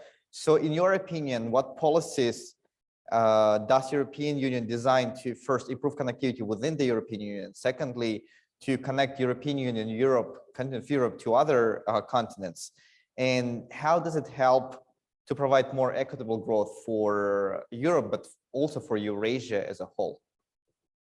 Thank you very much also for the invitation. Yeah, well, I think if we have something, if there is something plenty around, then it's money at the moment. So I think money is not necessarily the binding constraint that we have. And to be honest, I have to say, what is worse than white elephants? I think no modern infrastructure. That is really a problem. And I'm thinking, for instance, about high-speed rail networks. Basically, during a period of now almost 2 decades, when Europe has been dealing with austerity and crisis and what have you, China has been building 80% of the world's high-speed rail network. So we are behind the curve in that respect. And in that sense, we have developed an own initiative. And please let me share with you a few slides. We have called it European Silk Road, maybe not an ideal wording, but let me explain what we really mean. So referring also to your question, it's not like the EU hasn't been doing anything the last decades. That's not true. In fact, there is the trans-European transport networks since the 1990s. So there is we see here a network that is being expanded, but it's very slow, I have to say. It's a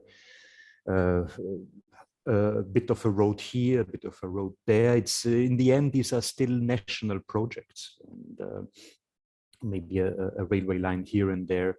There is a very good report by the European Court of Auditors, which says that there is no European high-speed railway network. There is national high-speed rail network in France on certain lines like Paris-Marseille, or in Spain from Barcelona to Madrid, and then little bits here and there, but not really a proper European network.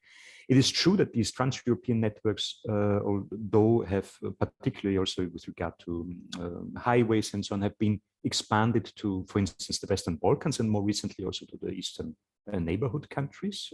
That is certainly a positive thing. So there are also funds to extend these lines. However, if you look, and you mentioned it also, at the China's Belt and Road Initiative, the New Silk Road, then at least on the propagandistic level, China has achieved a almost global, huge initiative that at least promises kind of a big push in infrastructure. Although these are separate projects as well, there seems to be a bigger, larger connectivity agenda behind that. Our own analysis comes from looking at the periphery, at the outskirts of the European continent, so to speak. And apart from issues of connectivity itself, connecting people, connecting businesses, apart from the issue of sustainability, there is also a developmental issue. I think we have here a map of Europe, and we see that by and large, the west of the continent, with about 500 million inhabitants, has doubled the income, and this is GDP per capita and purchasing power parities, than the east of the continent, including, let's say, the Black Sea and Caspian Sea region, which again have about 500 million inhabitants. A classical developmental issue is to invest in transport infrastructure. And we have here, for instance, highway density. And the picture is fairly similar. We have very good motorway density in the west and quite almost nothing in the east. Now, causality runs certainly in both ways. Which countries can afford better infrastructure? But there are, I think, important also microeconomic studies that find a kind of causal relationship also in the other way, where investment in infrastructure can also develop regions. And in that sense, we made a proposal of a so-called European Silk Road, a combination of modern high-speed rail with e-mobility motorways and a string of logistics centers and ports and so on. I mean, these are just in a way colorful lines on a map. This is true, but I think it's more the general idea, the idea to connect Europe beyond the borders of the European Union with the countries in our close neighborhood, which also have certain developmental problems, also crossing the Black Sea into the South Caucasus, South Russian, North Russian area, all the way to Kazakhstan and further to the east. Some key points: our suggested Blue Sky project has some 11,000 kilometers on land. We tried to estimate very conservative way the project costs, so we assume very high costs. We come up with about 1 trillion euros, which is on the one hand a lot, on the other hand it's 7% of the EU's GDP, and if you stretch it over an investment period of 10-20 years, then it's not a lot actually. We try to estimate the effects of construction, again very conservative way. There are fairly high both GDP and employment effects. Some simple gravity modeling also shows that there is also increases in trade to be expected. But I think that the really important points are maybe not even economic ones, but it's about maybe establishing common infrastructure standards, for instance, also in mobility, having more political, personal, and cultural cooperation in a larger Europe. And I think above all, what the continent lacks is a new narrative. The whole story about the continent that came out of the catastrophe of the Second World War is somehow lost. We are longing for a new narrative. Why not having a joint mission, if I speak about this mission concept that our colleague Matsukato is talking about? I think this is something that the continent would need, and European Silk Road could be one such a mission. We have then also in another report thought about what could be the financial operational architecture. It's maybe not so important, but we thought about the European Silk Road, about the European Sovereign Wealth Fund that might be supported by the ECB's different asset structure and granting ECB's profits to such a fund that could guarantee bonds that would be issued by a European Silk Road Trust that would then again be constructing and operating the European Silk Road.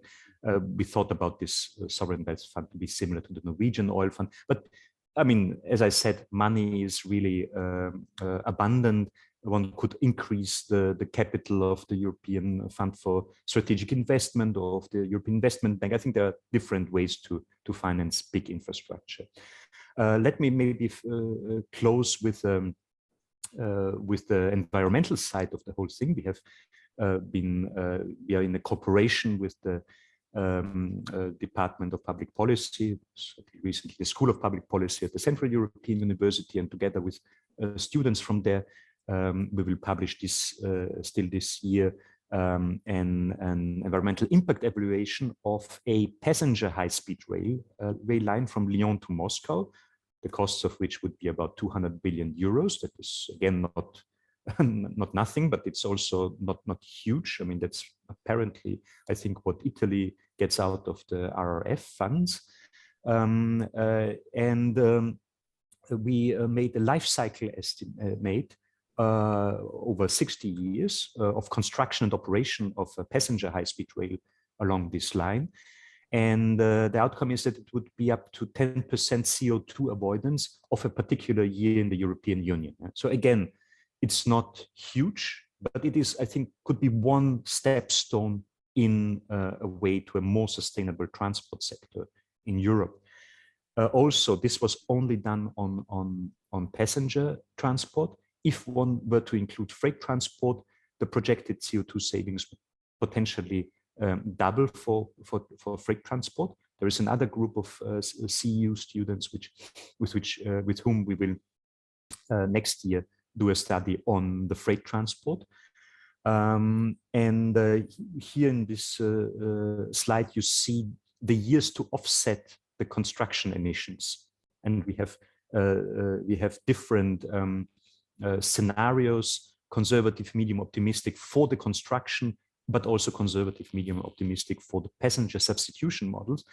And we depending on the combination of these, the CO2, the offset of the construction emissions could be something between 3 and 37 years. So, and one of the main issues is the positive climate impact depends crucially on the modal shift from air transport, passenger air transport, to passenger high-speed rail transport. So that would be really the issue, and we know basically that once the transport time falls below 4 hours, then you have a strong shift from air transport to high-speed rail passenger transport. And I think that is really one of the main messages. We can do something differently than what we did before, but we have to really do it, and we have to get away from air transport and go into high-speed rail transport. So thank you very much for your attention. I will stop here at this point. Thank you. Thank you very much. I think this is an important topic, I think, and when you talk about the key takeaways or key points, we definitely should talk more about how we offset that and how the railroads or high-speed railroads can be more sustainable and producing less carbon print than other ways of transportation. Maybe that would be important for our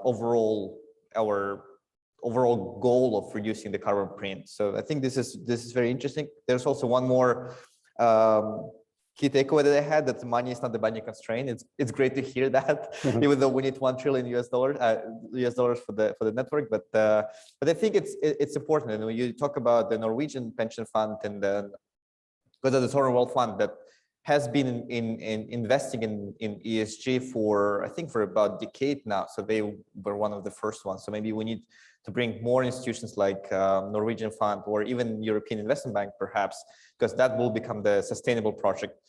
And finally, I know we spoke about this, and we talk about how railroads and maritime can compete, but also maybe complement each other. And Dr. Mattioli have an extensive career in you probably know more about the maritime roads than any of us in this panel session. And but today I also want to talk about the third route. So we have the railroads and the roads, we have maritime, but also digital, because there's one interesting concept that I've heard a couple of years in the conferences. For example, many goods right now are replaced by digital services.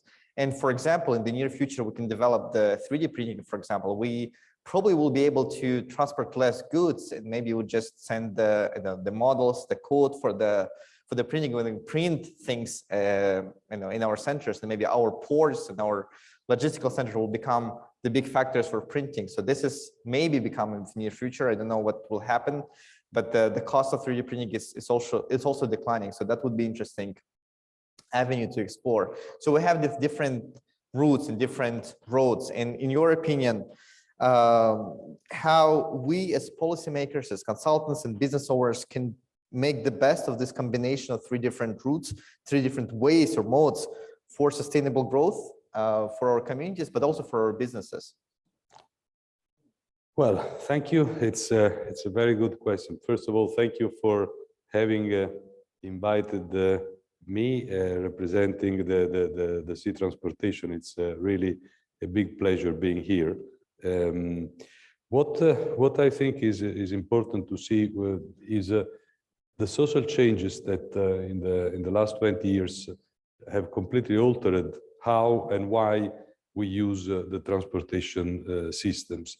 We have shifted over the years. Now this shifting will be even more significant. First of all, there is a matter related to the population growth and the increasing of the GDP. They've historically resulted with a great demand for mobility. Now we have had 2020 that has been a horrible year due to the COVID-19, and we have seen a change in this trend, because we have had a strong reduction of any kind of transportation, mainly the passenger transportation. So there has been really a tremendous turn down. We are seeing that about the maritime trade. Maritime trade is 90% of all the goods transported in the world are transported by sea. So the volumes, in terms of volumes, and I think that the overall value of these goods is about 70% of the total value of the good transport. So, basically, the sea transportation is by far the most important factor that we have. We had a contraction of nearly 4% in 2020, and of course this was due mainly to the pandemic. Of course, now we are seeing that there is an increase in 2021. We see that there are, for the maritime trade, still a positive trend, but of course there are a lot of this other way risk and uncertainty in this sector, and one of the most important one is related to how we can continue to transport in the near future due to all the constraints that there are about mainly the sustainability problems, because actually it's one of the most sexy word at the moment is sustainability, and of course everyone is of course engaged to create and to render our planet still more sustainable. We know that there are some factors that need to be put in order to match the targets. Some of these targets, in my opinion, especially if we look at the sea transportation, they are really very, very ambitious And I'm not sure that at the moment we have the available technology to match it, because that's the main problem. So there is, of course, an emotional way of thinking that every one of us would like to reduce immediately the emission due to, of course, the improvement and to match with the, let's say, 2 degrees that now have become 1.5 degrees after the COP in Glasgow, COP 26. There are some sectors in which this is possible. Maritime trade is one of those in which it is fairly difficult because of the long distances, because of the difficulty at the moment in creating any, let's say, a refilling station in the sea. So it's virtually impossible to imagine a ship that can, for instance, run on electricity, on batteries, because probably it would be a ship that is transporting only the batteries to produce the propeller, but there will be no space for cargo. So basically, it is not a way. We are very much looking at these new technologies. One of that is mainly looking at the hydrogen and the ammonia solution in our sector that could, for sure, create a better there could be really a solution for a sort of zero emission. At the moment, it is honestly still a project that is not an industrial project. We are still waiting a lot to see how to do. There are a lot of technical problems, mainly deriving from the necessity to keep the hydrogen on board of the ship extremely compressed at the pressure of 700 bars. That is really a very, very high pressure, or otherwise the other way is to have it at minus 250 degrees. So all the complexity of having on board of a ship the LNG, that is a technology that is available at the moment, even if LNG, we know that it is a carbon, it's less carbon, is by 25% less than oil, but it's still emitting CO2. And we have the technology to keep it on board at minus 160 degrees. At the moment, we know that with the hydrogen, still the situation is complex because of the complexity of hydrogen, of the dangerousness of the hydrogen. And another way is to mix the hydrogen with ammonia in order to create a vehicle to bring the hydrogen on board of a ship. And that would be much easier because the ammonia needs to be at a minus 20 degrees. So it's something that is affordable. But at the moment, we are talking about two elements. That is, one is very dangerous because it's explosive, and that's the hydrogen. The second one is very dangerous because it is toxic, because its ammonia is extremely toxic. If we look at the sources in which we could eventually create, for instance, a fleet of running into ammonia, we should avoid using ammonia for the fertilizer, that is the main use of the ammonia, but we need the double of the ammonia produced for fertilizer in the world at the moment to feed the world fleet in for the consumption that they do have. So it's really a huge of a problem that we're facing at the moment. What we have done as International Association of Shipowners, the International Chamber of Shipping, that is the association international that has over 80% of the fleet in it, is that we have done a voluntary fund for which we pay we devolve to this fund $2 per each ton of oil that is consumed. That is 250 million tons in 1 year. So create a fund that in 10 years could be able to have $5 billion US. And this fund should be managed. The proposal is that is managed by the IMO, the International Maritime Organization, that is the agency of the United Nations that is overlooking at all the aspects of shipping.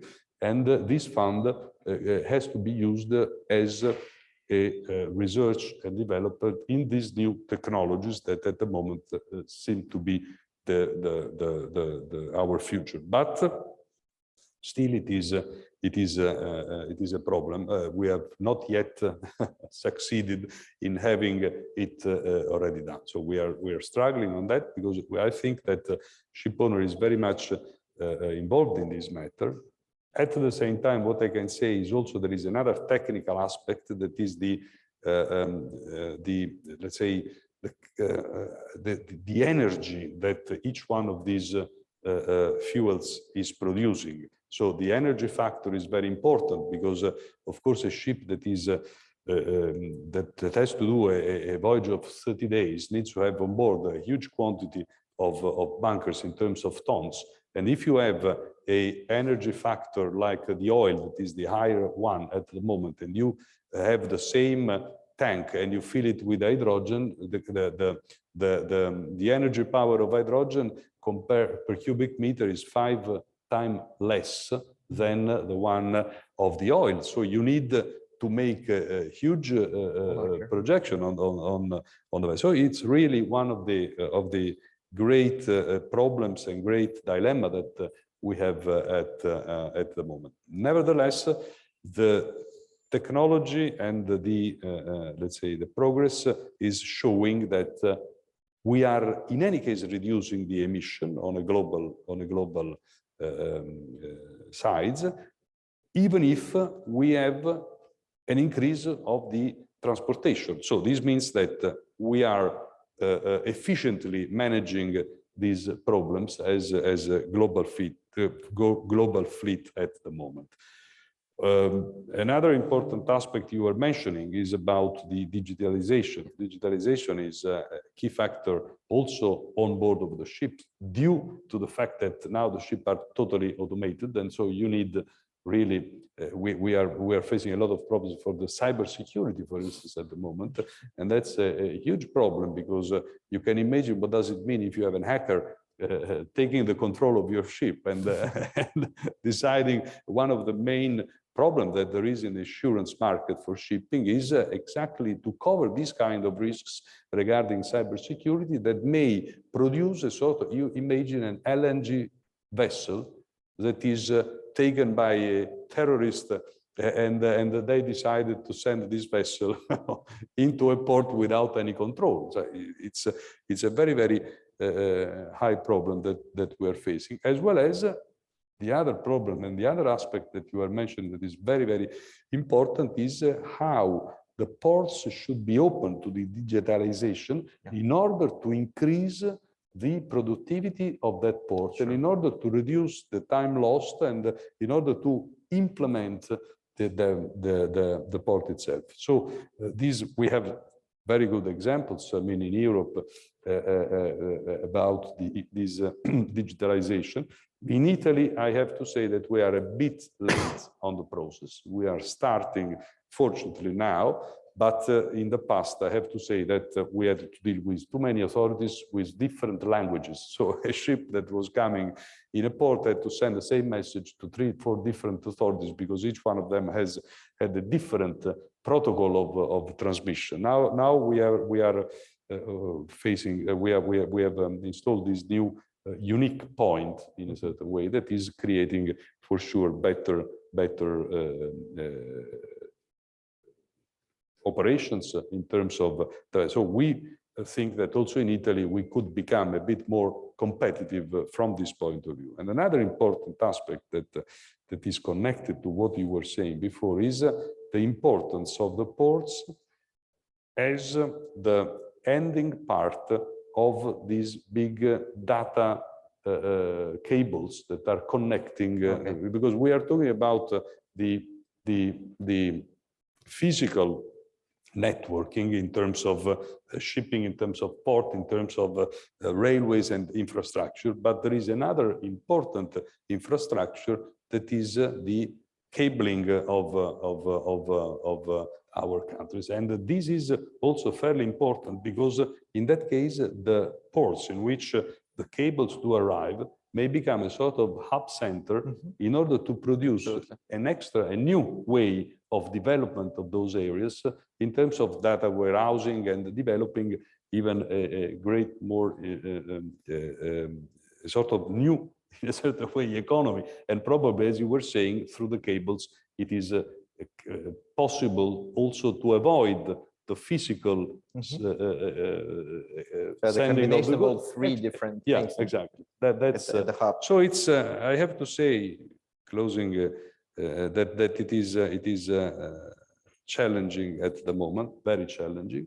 It's very linked to a sort of international geopolitics, the shipping, and another important matter is the agreements in order to avoid these tariff barriers that there are among the countries. The G20 that has been recently done in Italy has been prepared with many meetings in which we have, as a shipowner association, have participated with the International Chamber of Shipping, because there is a study that says that if you completely take out all the tariff barriers, there would be an enormous increase of the GDP on a worldwide basis. So from this point of view, I think this is another important aspect in order to increase the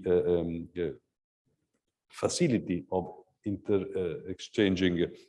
So basically with cutting these barriers. So I think it's, as I said, it's a very challenging time. I think that we all need to be extremely focused, but we need to be focused on, in a certain way, with the head and not with the stomach, as we used to say in Italy. So it must not be an emotional matter, because if we look at the emotions and these emotions are not translated into reality, we may face problems. We have to say that if we wish to maintain our lifestyle, we are all committed to create a more sustainable planet, but we have to do looking at what at the moment is possible and use these without going too much far ahead if you don't have the technology to get to the final point. So we will get there.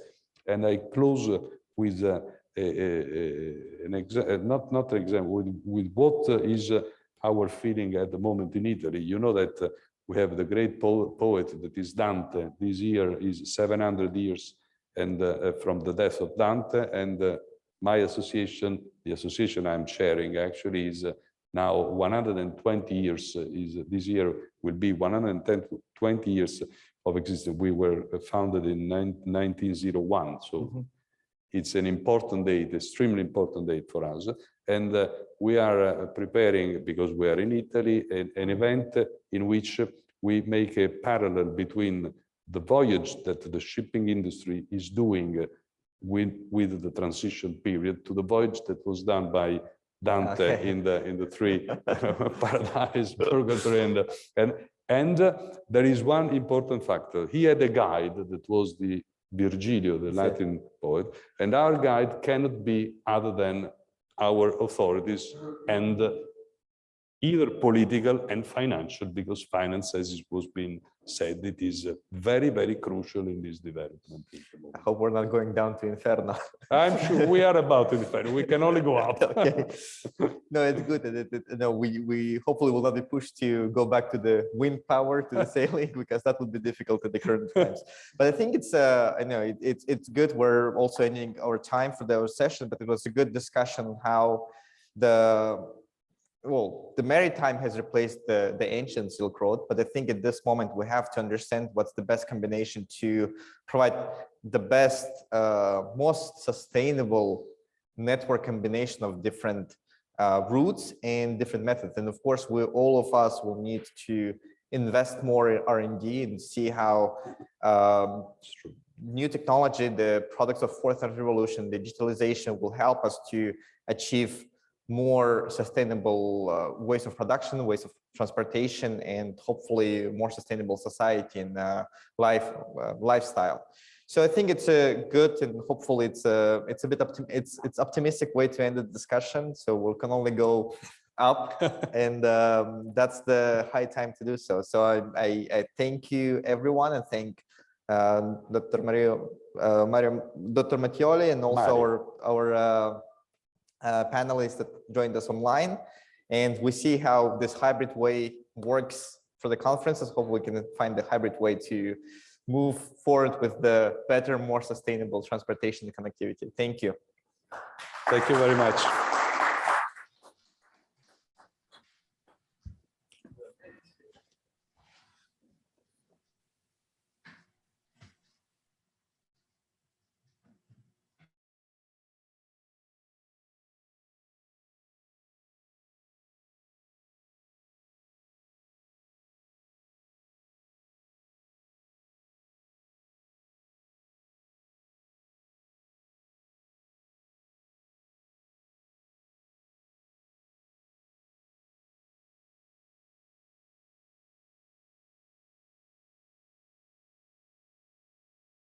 So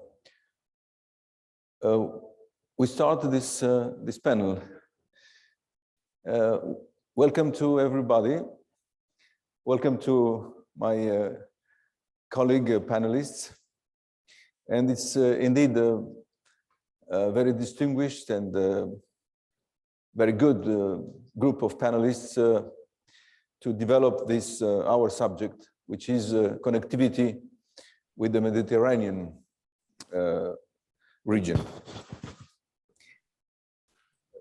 Preparing my presence here, I'm truly honored to chair this this panel within our Dialogue of Continent this year's session here in Naples. I am privileged to be here in Naples. I thought that the urgency today is the Euro-Mediterranean and Africa region. Let me introduce just a few ideas, and namely only to point to what I think are the growing vulnerabilities in the region. And these growing vulnerabilities are firmly established by scientific works. First, the Mediterranean region is warming 20% faster than the global average. It's huge. That makes it one of the world's hotspots. Interconnections between climate change and migration on one hand, and security and stability on the other hand, are taking more and more aggressive forms. Economic migration and refugees fleeing wars and conflict and violent conflicts will also see the emergence of climate migration or refugees. According to a 2018 World Bank report, I quote, "The worsening impacts of climate change in 3 densely populated regions of the world could see over 140 million people move within their country's borders by 2050, creating a human crisis and threatening the development process." End quote. Secondly, the fact that close to 50% of the Africa's present population is under 18 is the result of a trend which shows that by 2030, in 9 years, the African population under 18 will grow by 170 million. Thirdly, the youth unemployment today in the Arab world is 27%. It cannot but worsen by 2030. By 2050, it is estimated that 40% of young people under 15 in the world will be living in Africa. All these young and very young people, as of today, the perspective of our days is that they will have no opportunity, no hope for a decent life in their countries. And what could be the answer of these young people? To move away, to go to Europe, which is very close. What can do Europe? Of course, Europe cannot dress a wall, erect a wall across the Mediterranean. So Europe is as much interested, should be as much interested in Africa as Africa is interested in Europe. Fourthly, the Mediterranean region is subject to intense water stress, concentrating almost 60% of the so-called water poor, 60% population in the world. Today, 80 million Mediterranean people have less than 1,000 cubic meters of water per year, which is well below the world average. Water stress starts at 1,700 cubic meters per year and capita, and we have just 1,000. I quote, water stress is the biggest crisis no one is talking about. Its consequences are food insecurity, conflict and migration, and financial instability. That's stated Andrew Steer, president of the World Resources Institute in 2019. Plus, the Euro-Mediterranean region is one of the least integrated regions in the world.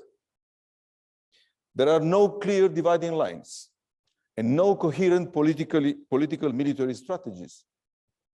A fragmented shape of the region is, again, the result of the new context of global competition, reflecting various interests at different levels, national, regional, international.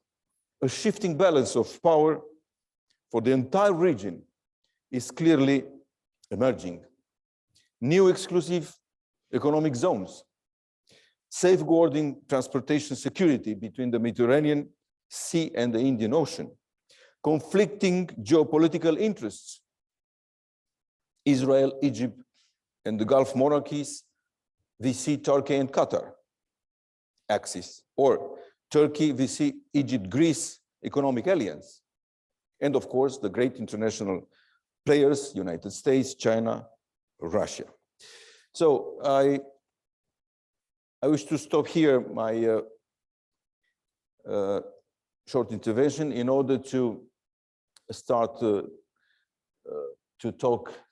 hear to our panelists. Just minutes ago, Mark Uzan announced me, unfortunately, that our colleague and really my friend, Yves Le Terme, former Prime Minister of Belgium, is in bed with COVID. So he is unable to talk to us. This is really a pity, because Yves Le Terme could perfectly speak about exactly this subject, this issue of Euro-Mediterranean VC Africa. So let me right now invite first Mr. Jihad Azur. He is Director for Central Asia and Middle East Department in the International Monetary Fund. So Mr. Azur, please, we are listening to you. Thank you, Chairman. Good morning to you and to all the participants. It's a great pleasure to be with you this morning, not in Naples, but from Washington, D.C. Let me say a few words to give a bit an additional background to what you have started, Mr. Chairman, on where do we stand today. We are definitely at one of those crossroad moments that will define the economies and also the geopolitics of the region for the years to come. First element that is currently defining the future of the region is the recovery. The region, of course, it's a very diverse region that has countries with high income and low income, and the majority are middle income countries, is gradually getting out of the COVID crisis, which contributed last year to shrink on average all the economies of the region. It's an interesting moment and it's a delicate moment because we're seeing a recovery, but at the same time, this recovery is casted with uncertainties, and it's an uneven recovery. Uneven because we are still in a situation where countries are not being able equivalently to address the issue of the COVID crisis. COVID is still one of the major uncertainty that we all live because we see successive waves coming. The other uncertainty that is also growing with time is inflation. With the recovery in all in economic activities, we saw disruptions in value chains as well as also increase in commodity prices. Inflation is still considered as transitory phenomena, but could last longer than expected. And the nature of this inflation is driven by prices of food and food commodities, which increases the brunt and the negative impact on low-income people. The second uncertainty is around the global financial markets. We're seeing currently a process of normalization of interest rate with the increased level of debt across the region. This is an issue that could lead to increase in interest rates and maybe change in the winds in terms of capital flows. This recovery is also unfinished still because there are still certain sectors and certain countries that did not recover. And here I would like to point to a few sectors. One is, for example, tourism and high contact intensive sectors, and also countries who were not able to address the issue of COVID. In our analysis, it's clear that accelerating vaccination could provide you with an additional improvement of growth by 0.5 to 0.7%. Therefore, the scarring of the crisis will be an important issue going forward. But as you said, Chairman, I think we are in a moment where we have acceleration of trends, positive and negative trends. You have mentioned some of the negative trends, like the increase in unemployment for youth. But let me also add two positive trends. One is digitalization. Digitalization proved to be very useful during the COVID crisis. It has had many countries address and accelerate the capacity to provide financial support to many. We saw this in Morocco, in Egypt, in different countries, whereby technology allowed to provide lifelines to those who are in or were in informality, and also allowed people to accelerate sending remittances. Technology is going to be an important accelerator of transformation, especially in countries where the majority of the population is below 30, as you mentioned. 2/3 of the population is below 30. And therefore, technology will be one of the main drivers.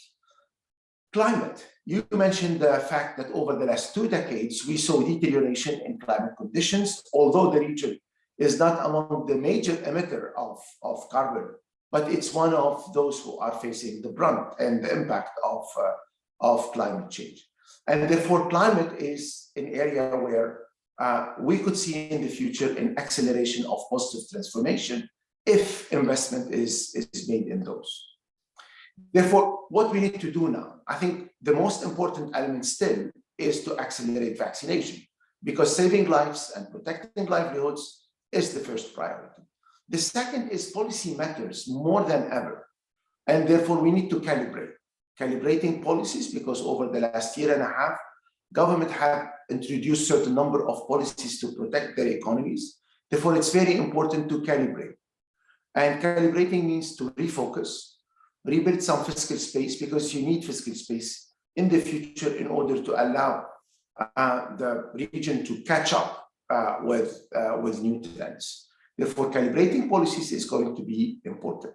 The third dimension that is going to be important for the future is to accelerate transformation. We saw over the last 6 months how important it is to be well integrated into the global value chain.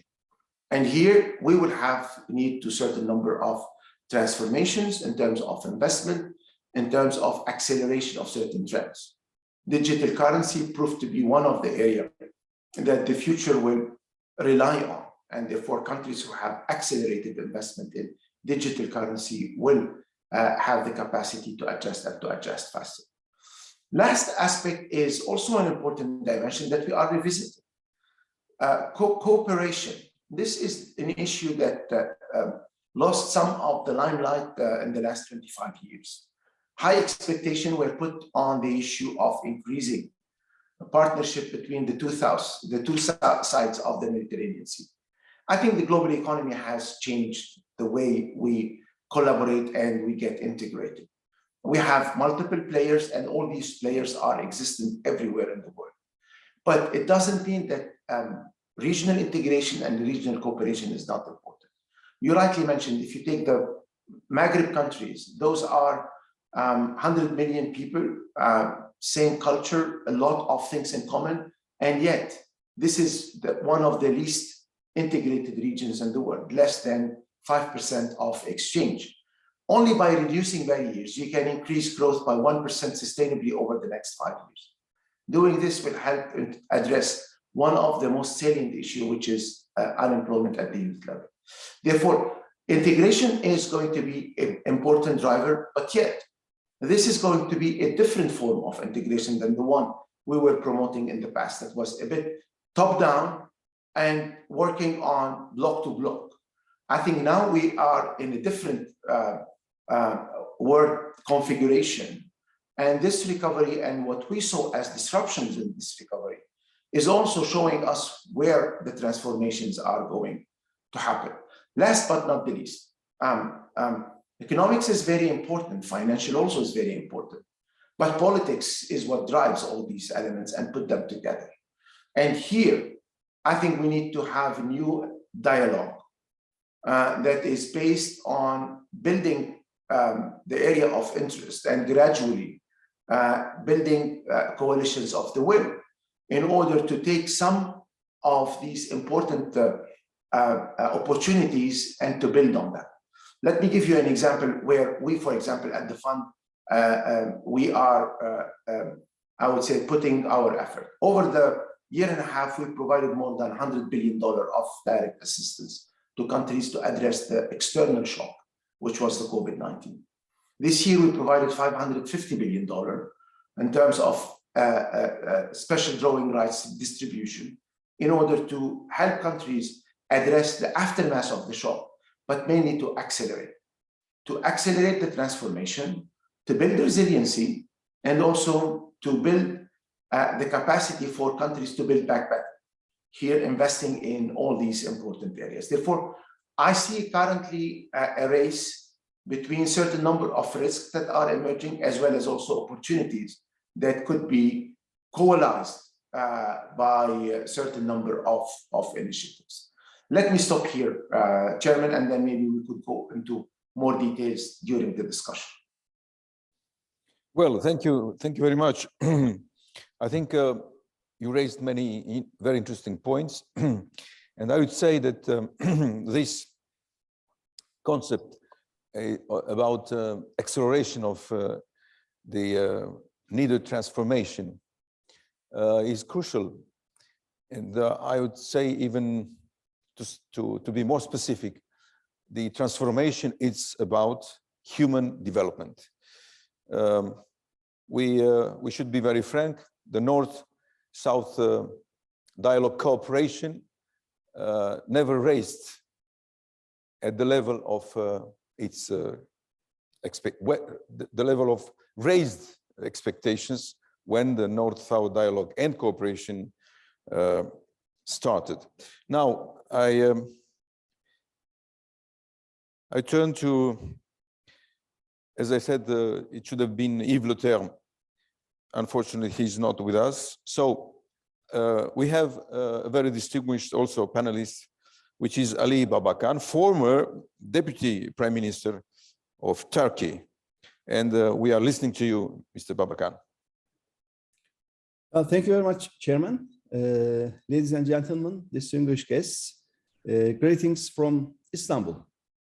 I would like to express my sincere appreciation to the organizing institutions for hosting this very timely event. And also I'd like to express my appreciation to the chairperson and the panelists who did a great start for this session.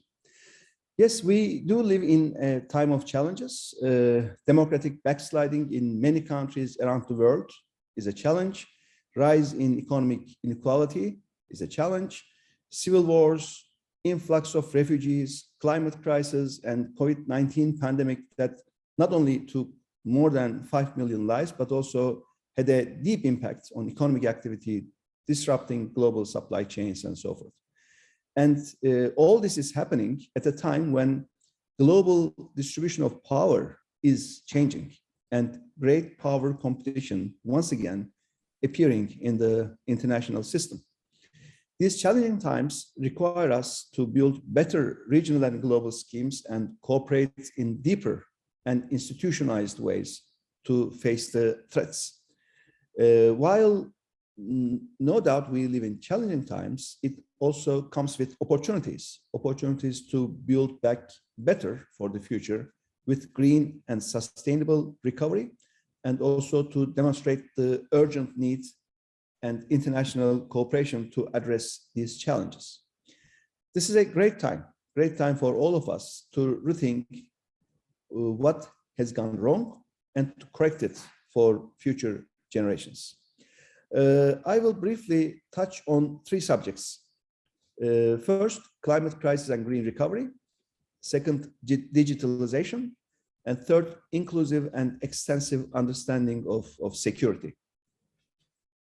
I will begin with threat of climate crisis we face, and also the opportunities it comes with.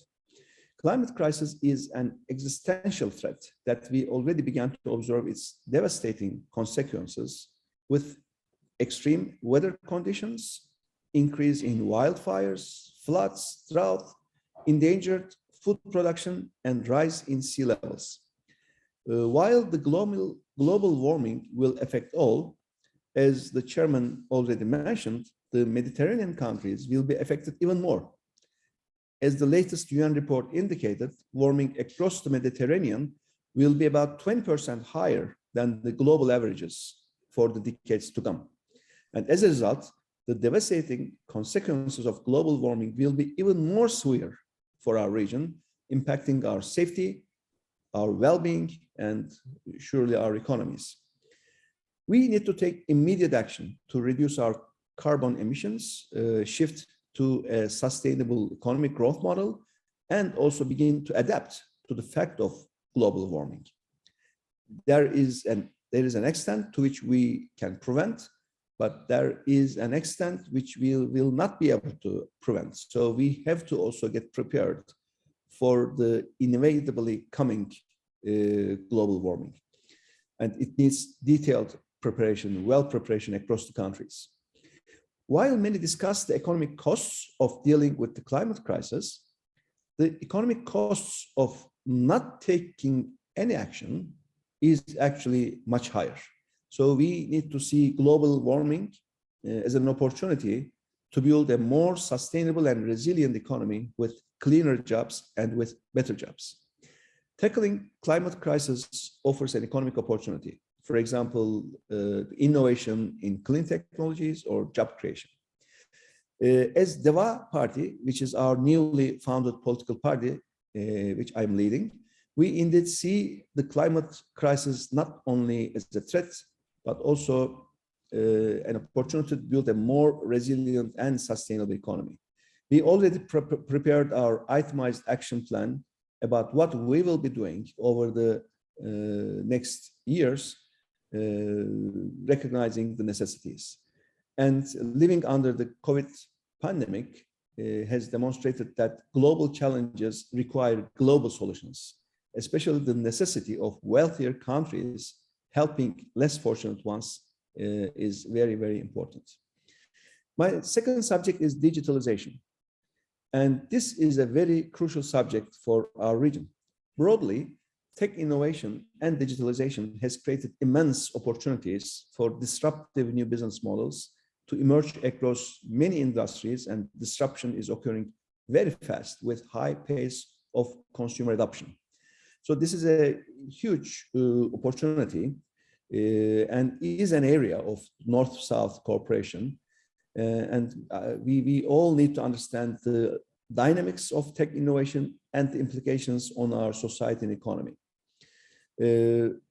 First, the increasing pace of innovation is disrupting and is shaping the way of doing business. The old paradigms are changing. Second, with digitalization, the barriers for entry are decreasing and successful business models can gain scale globally very fast. This is a huge opportunity for Southern countries, I think. The government has to adapt policies and legislation to support the entrepreneurs and startups, reduce unnecessary bureaucracy, which causes friction, create more incentives for startups, and so on and so on. So the government has to do a lot for startups and small businesses. And the small businesses should be backed up for skill building. During the COVID especially, small businesses, artists were among the most impacted, and now it's time to help these small businesses to revitalize themselves. And lastly, there is an increasing war for talent across nations. According to the Future of Jobs report published by the World Economic Forum in 2016, almost 65% of the jobs in the future will not be the skills of today. Hence, the governments need to redesign the educational programs and curricula, starting from primary school to universities, to grow talent and equip the youth with new capabilities. My last subject is about regional relations and security. The challenges we face are pushing us to rethink what security means and think of security in a more inclusive way and in a more extensive way. Security traditionally meant preventing potential military threats from other states. This understanding of security is no longer adequate. With the pandemic, the climate crisis, the civil wars in many countries, influx of refugees as a result, we have to recognize that the security of each country is now more interconnected than before, and the challenges we face can no longer be resolved by countries individually. Successful regional and international cooperation requires recognizing the national interest of the countries and also abiding by the international law. An example to this is Eastern Mediterranean gas dispute that we face in the region. The ongoing dispute in the Eastern Mediterranean over oil and gas resources has been creating tension in the region with potential future conflict. For regional stability and peace, it is of utmost importance that the oil and gas resources in the Eastern Mediterranean basin are shared justly and fairly among the regional countries. Diplomatic efforts should be conducted with that goal in mind. Greece, Israel, Greek Cypriot administration of Southern Cyprus, France, Italy, Egypt, Jordan, and Palestine have formed the East Mediterranean Gas Forum to coordinate their efforts. Turkey, on the other hand, has signed a maritime boundary treaty with Libya to establish an exclusive economic zone in the Mediterranean Sea.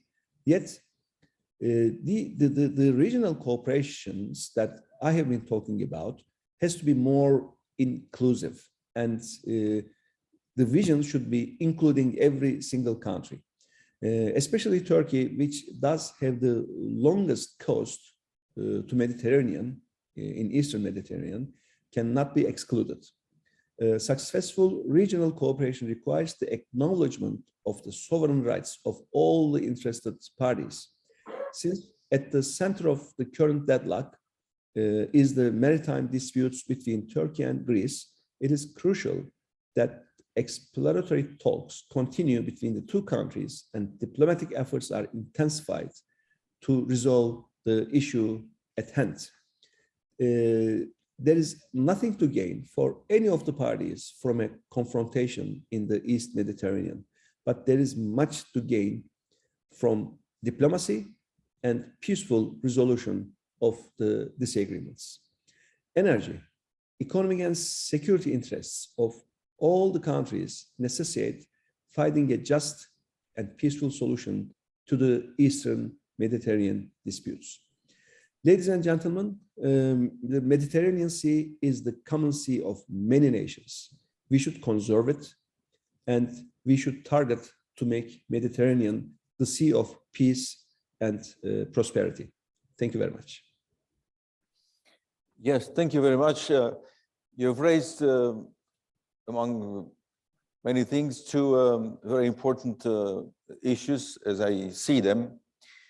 First, I vividly remember in 1990 as a prime minister, I visited Turkey and had the opportunity to speak a lot with the then president of Turkey, Turgut Özal, who launched a huge reform to develop a huge array of small businesses, small medium businesses in Turkey, which are even today the main driving economic force in Turkey. It was a very intelligent move, very simple one in the same time. And the fact that you are, Mr. Babakan, you are mentioning that today digitalization could help a lot of small businesses, and probably in Turkey, first of all, it's really a very well taken point. Secondly, security, yes, as you have mentioned and myself, I just said, we are not yet in a general framework of for dealing with the problem of how to divide the resources of the Mediterranean among the different countries. Not such a general framework, not a general, not an idea of how to ensure cooperation. We are not in that phase, and that's here. I mean, we are on the Mediterranean here in Naples, so that's a little bit strange. That's a little bit strange. Why it's so difficult to establish some kind of solid cooperation, solid, stable general framework to deal with this problem? That's, I think, an important question. So well, we succeeded in Black Sea. So it's true. I mean, the Black Sea we have done, yes, and Turkey played a very important role, a very positive one. As I said, in my time as Prime Minister, Turkey played a very good role, even for my country. But today, the Black Sea, unfortunately, is a place of military disputes, and that's not very simple at all. It could be at some point very worrying. I don't develop this subject because we have to now to refer to Mr. Mehdi Joma, who is a former Prime Minister of Tunisia and a colleague of mine in the Club de Madrid. Mehdi, are you with us? Please, you have the floor.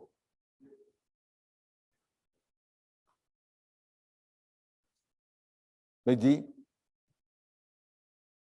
OK. Vous avez la parole, Monsieur Joma. Allô, vous m'entendez? Peter?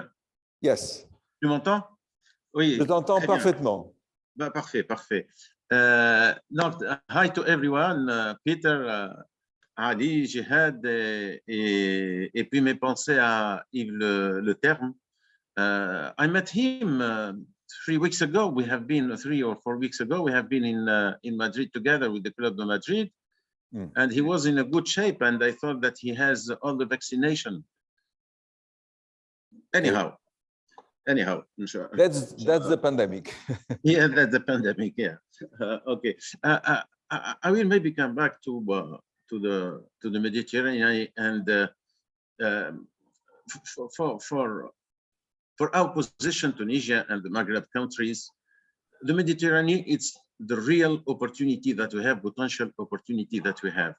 When you see on the vertical way, you have Europe in the north, you have Africa on the south, and with different characteristics with a big difference between them. And that means, before going through the details, that it will create a big flow. More the difference is important, more the flows are important. You have a growth of population and demography in Africa, which is much bigger than what's happening in Europe, with young people on the south, less young on the north, with developed people on the north, with maturity, technology maturity, with financial means, with industrial maturity, with the capacity of production. And in the south, we have this big market with big growth in the demography, with a big gap on development. I mean, less developed, less structured.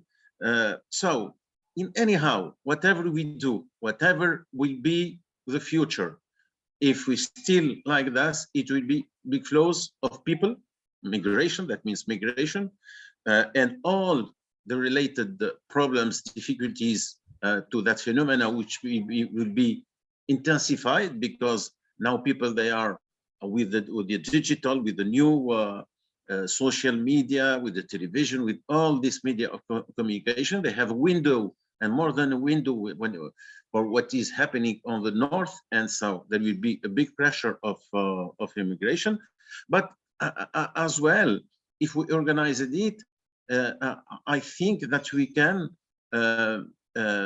establish positive flow. What's the meaning of that?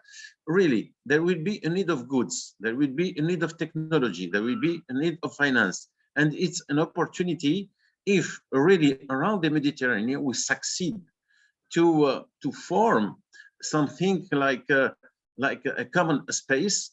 That's what we are seeing today. Today, with the geopolitical change, we see that we are again in a competition, a dual competition between two blocks, which are, you have the Americas, United States, America, which with each allies, the China with Asia. And when you see even the demographic or the population weights, Americas, if you make a projection on 2030, I think 2030 they will be around 2 billion. In Asia, around 4 billion. Europe alone could not be a major player, but with Africa, it will be a mass of 3 billion. So today, it's really a time to rethink things.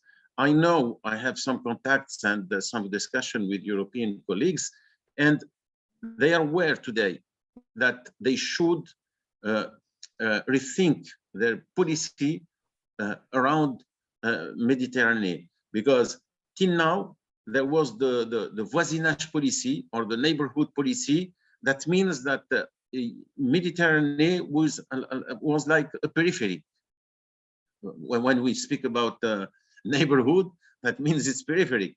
And how to rethink Mediterranean as a heart of a new vision for the future. Europe was occupied by the integration of the East, but we see that it's not enough. And we saw with the crisis of the COVID that the global or the globalization on which we were going and hurrying and speeding last decades has its limits, and we saw all the consequences on the supply chain, the consequences on the availability of medicines, of all what we need for the health, and we think that it's time to rethink some essential ecosystems, and Mediterranean could be the pivot or the axle of one of the most important for us, at least, ecosystem, which will be essential between Africa and Europe. When we speak about the sustainable future for the Earth, so when we speak about energy, we cannot imagine tomorrow that we can continue to do as we learn to do. For example, I saw this 2 or 3 last years, a lot of budget dedicated to develop the hydrogen as a part of this green energy, or let's say green hydrogen as a part of this green. You cannot, for Europe, you cannot, we don't have enough resources to produce this energy if it's not in cooperation with Africa, with the Maghreb and with Africa. And when you speak about such projects, it's not really a question of investments, it's a strategy. It's mandatory to have a vision, a common vision, and to have a commitment to go through that for decades. It's like the pipe or the supply of crude energy, of oil or of gas. Tomorrow we need to have fields, solar and wind fields in Africa to produce enough green energy, to produce enough green hydrogen to be consumed in Europe. So for the digital as well, we know if we want to reduce the immigration, there is a lot of services that we can import without the movement of the people. So we think that post-COVID, with what is happening today as a geopolitical transformation as well, or let's say evolution, with the technological evolution, today it's mandatory really to think, for at least for us, Africa and Europe, to think around what we can build around the Mediterranean and this opportunity, and really to master the flows and not to be under the pressure of the negative flows that we can create if we don't do anything. And I see a lot of opportunities, really a lot of opportunities. I will tell you, when I started thinking about the vision and the program of transformation in Tunisia, the first thing that I did is the environment of Tunisia. And fortunately, we are in this link, in this connectivity between the two continents and on the border of Mediterranean. If you want to see, to forecast and to be optimists about our country and in my vision for Tunisia, the major opportunity is around what we can do in the Mediterranean. It could create a lot. We are on the path of the flows.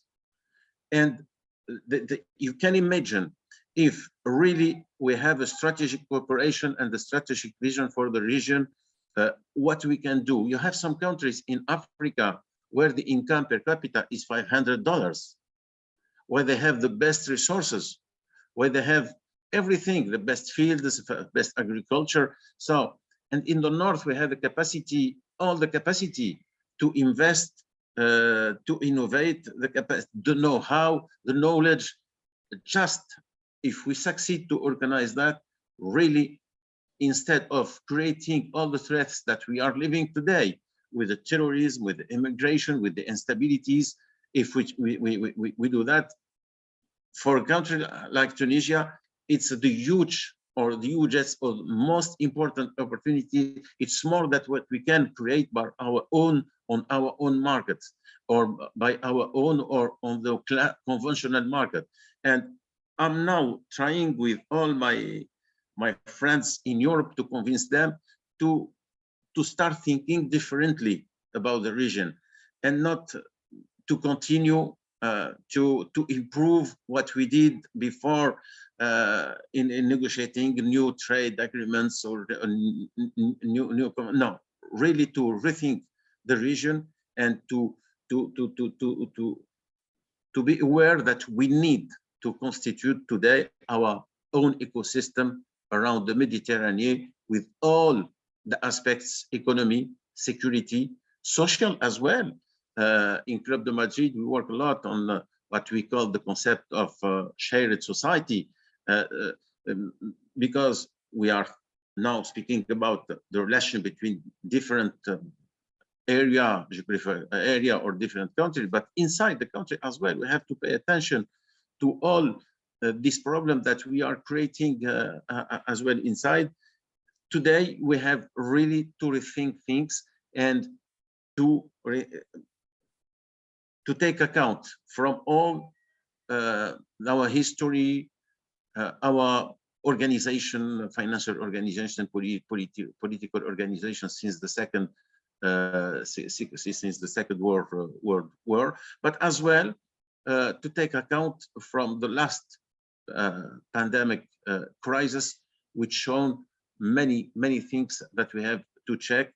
And I do believe myself that it's a good opportunity, it's a strong opportunity today if we think this what I call the essential ecosystem around the Mediterranean. Well, thank you, Mehdi. Among you things you have mentioned, I pick two of them. One, again, you mentioned the demographic factor, which is more and more turning to be associated with uncertainties and even threats. Migration, climate refugees, it's not in a very distant future. It could be just around the corner. We are not prepared.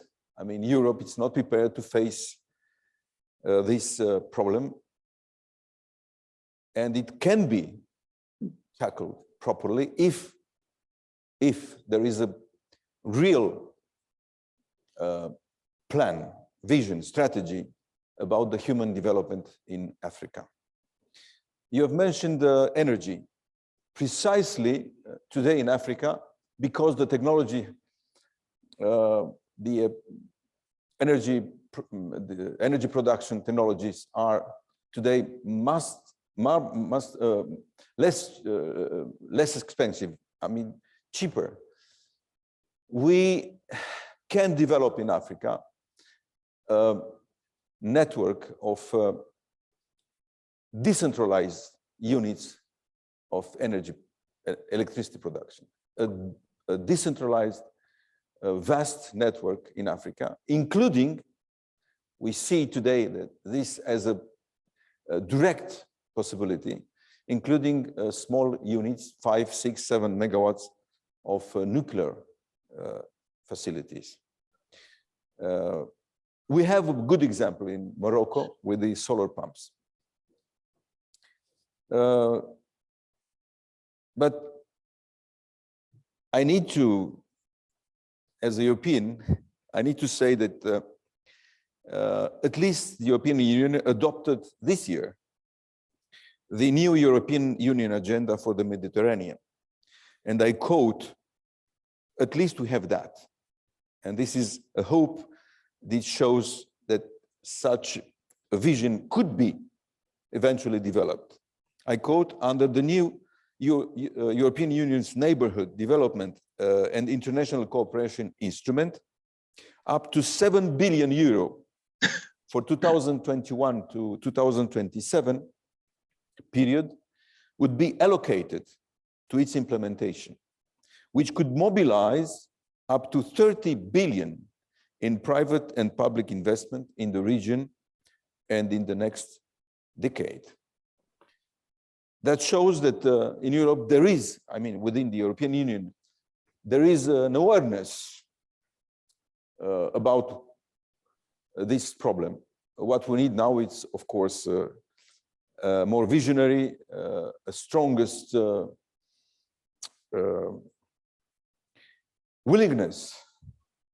will to tackle this problem. We are not very well informed yet. We are not yet properly understanding that without human development in Africa, Europe is in big trouble, as I see it, and I'm not the only one to say that. Now, we have some minutes. I'm asking my fellow panelists if they want to add something right now after the development of, yes, please. Thank you, Chairman. Let me add two points. I think to echo what has been already said. One is inclusion. I think we cannot think the recovery post-COVID without rethinking the role or how we think of inclusion. You mentioned an important dimension, which is the human development. I would call it access to talent. Access to talent will be one of the major comparative advantage that any economy should seek going forward. You mentioned one piece of information on the new jobs that will be created. Therefore, access to talent is going to be very important. Access to market, allowing small and medium-sized companies to get access to market through improving their accessibility to certain activities, as well as also access to finance.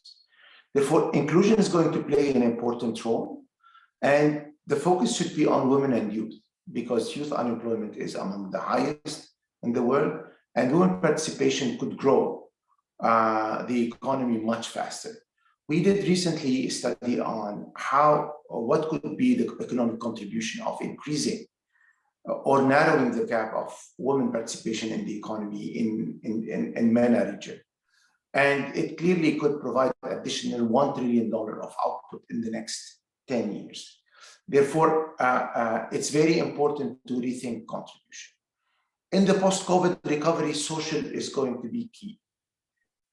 Clearly, we saw during the crisis that social structure matters. In the past, informality used to play a buffer during crisis. This time, with the COVID crisis, informality were more affected than other type of activities. We saw that, for example, the capacity for those who are in technology to recover much faster than those who were in informality. Therefore, we need to rethink social, and social should be one of the important pillars. This is, I would say, the way we need to rethink or take lessons from this COVID crisis in order to rethink the recovery. The second important dimension is, even if we recover, if we don't accelerate recovery, we will remain below the trends we had prior to the COVID crisis, which means our human development will be less than the trend we had, which was not, I would say, satisfactory. And therefore, we need to accelerate reforms. Reforms are going to be an important piece. Doing reforms require also to have additional support. And I'm happy to see that the EU, for example, is dedicating resources to help countries accelerate those reforms that will increase productivity, that will increase job creation, and will address some of those structural issues that have led in the past and are still leading. We see this every day with the migrants coming to Europe. It's still, in fact, pushing people, instead of creating goods, exiting their markets in order to find job opportunities. And therefore, I think we need to invest in the future. The speakers in the panel and the previous panel raised a certain number of important sectors and the area where we could invest. I think putting all these pieces together will create an important puzzle.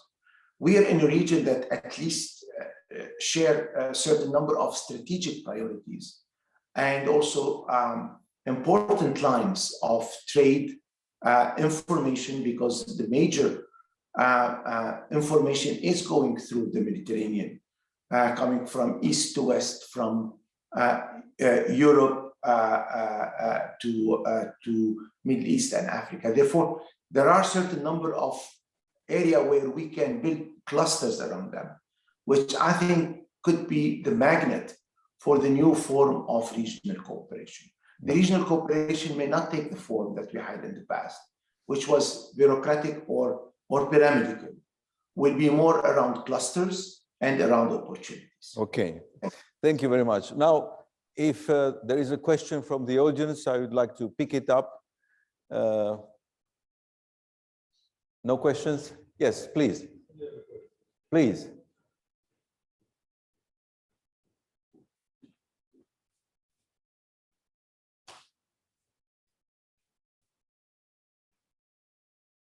More than a question is a thought. And I was just starting from the last intervention of about the clusters. I am chairing also the Italian cluster of the sea. We call it Federazione del Mare, that federates some associations that are linked to the blue economy. And we in Italy have done another agreement with another cluster that is on the growth, on the blue economy growth.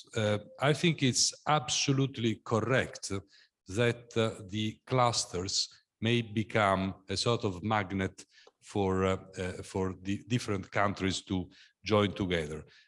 From this point of view, I think it would be extremely important that at a political level, within the different countries, there will be a sort of let's say patent to this cluster in order to meet together. We are doing with Tunisia an agreement, the Italian cluster and Tunisian cluster.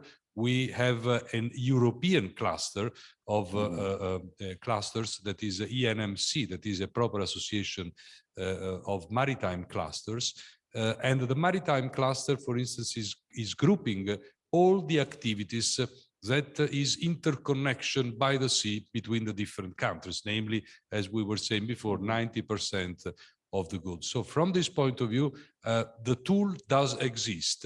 The tool is very powerful, but what is very powerful from economic point of view, we need to give to this cluster a big political support in order to strengthen their relation on the economic terms, including the financial one. I think it's really a strong key of success, especially within the Mediterranean. It's a great idea, and we need the politics to give us the possibility of doing that. Thank you. Excellent point, excellent point. Of course, at the end, you have always the political aspect. Nothing is really moving. Nothing is really producing the necessary effects if there is no political will. So it's a very good point taken on, and hopefully this network of clusters I think it's a great idea. And at some point, some politicians, I'm sure, could understand this good challenge. So please, there is another question. This morning, Italy and France are signing a treaty. Yeah. And we don't know exactly what is the content of this treaty. I'm sure it's a good treaty. We will see. I think so. I think so. I agree. But there was before also a treaty between France and Germany. In my memory, I had no perception after the Second World War of treaties among European countries. Without the European Union. The European Union? Yeah, yeah. But among different nations, not two nations separately from the others. What is the sense of this idea? There is a lack of governance in European Union. This is a problem, or there is a problem of leadership inside Europe? Both. It's a huge problem. Quick answer, both. Well, now I think we can happily conclude this very good session. Thank you, everyone. Please accept my my very grateful thanks to my colleagues in the panel, and see you in the next one. Bye-bye. Bye-bye.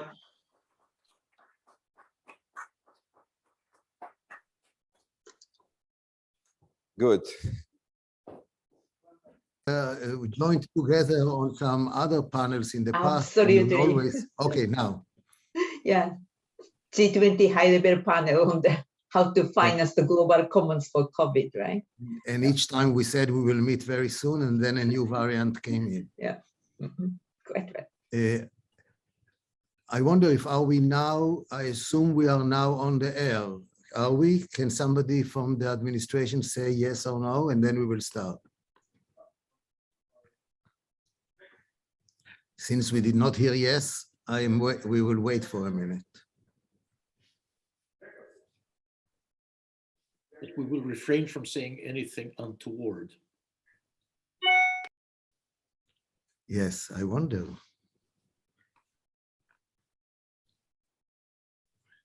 More people joining. Hello, I can see that Paolo Gaona joined us now. Hello, nice to see you again. You, we are all here. We're looking forward to the panel. Over to you. Thank you for coming, and sorry for the little delay. Thanks. That's perfectly fine. This was Mark Ousmene, those of you who do not know, and without Mark Ousmene, we do not have such fantastic meetings. I'm Jacob Frankel. I'm privileged to chair this session, the title of which is Managing the Global Common for a Resilient Global Economy. It's interesting because the very title of this session is indicating how times have changed. We recognize that the system is not going to manage itself. It has to be managed. So managing what? First, it's not a one country alone, it's the global. And the global common. In the old days, we spoke the global economy, and now common. It's a new concept that really encompasses so many more facets of life, of policy making, and all the rest. But for what? For a resilient global economy. In the old days, we were saying for a growing global economy, and then we learned that growth per se may not be sustainable unless it is inclusive, unless it is shared, and the concept of resilience came in. So all of this tells us that the new era has arrived. And now we are in the last session, session 8 of a very, very stimulating 2 days conference. We are having a fantastically good panel to deal with the issues. And I must say, before I introduce the speakers, that those of us who participated in series of conferences in the last half year or a year heard time and again the word unevenness, unevenness of recovery, unevenness of shocks, unevenness from all dimensions, unevenness geographically, unevenness sectors, unevenness across groups of the population, which means that the concept of resilience and the challenge of unevenness almost go hand in hand and need to be addressed in this case. But the world has changed. We have new risks, we have new challenges, and therefore we must have new solutions. Since we will start with Lord Sedwill Mark, the chairman of the G7 panel on economic resilience, whom I will introduce in a minute, I will only quote, with your permission, Lord Mark, the first sentence from the foreword that you wrote for this report.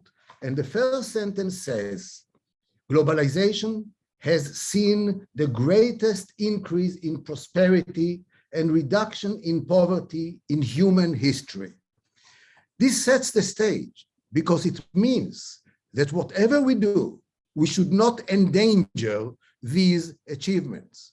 And the new architecture should encompass the new challenges, keeping in mind that those achievements are part and parcel of where we want to proceed. So our first issue of globalization is globalization of what? And it's of everything. Globalization of markets, globalization of ideas, globalization of health, globalization of climate, globalization of goods, of services, of technology, of finance, of institutions.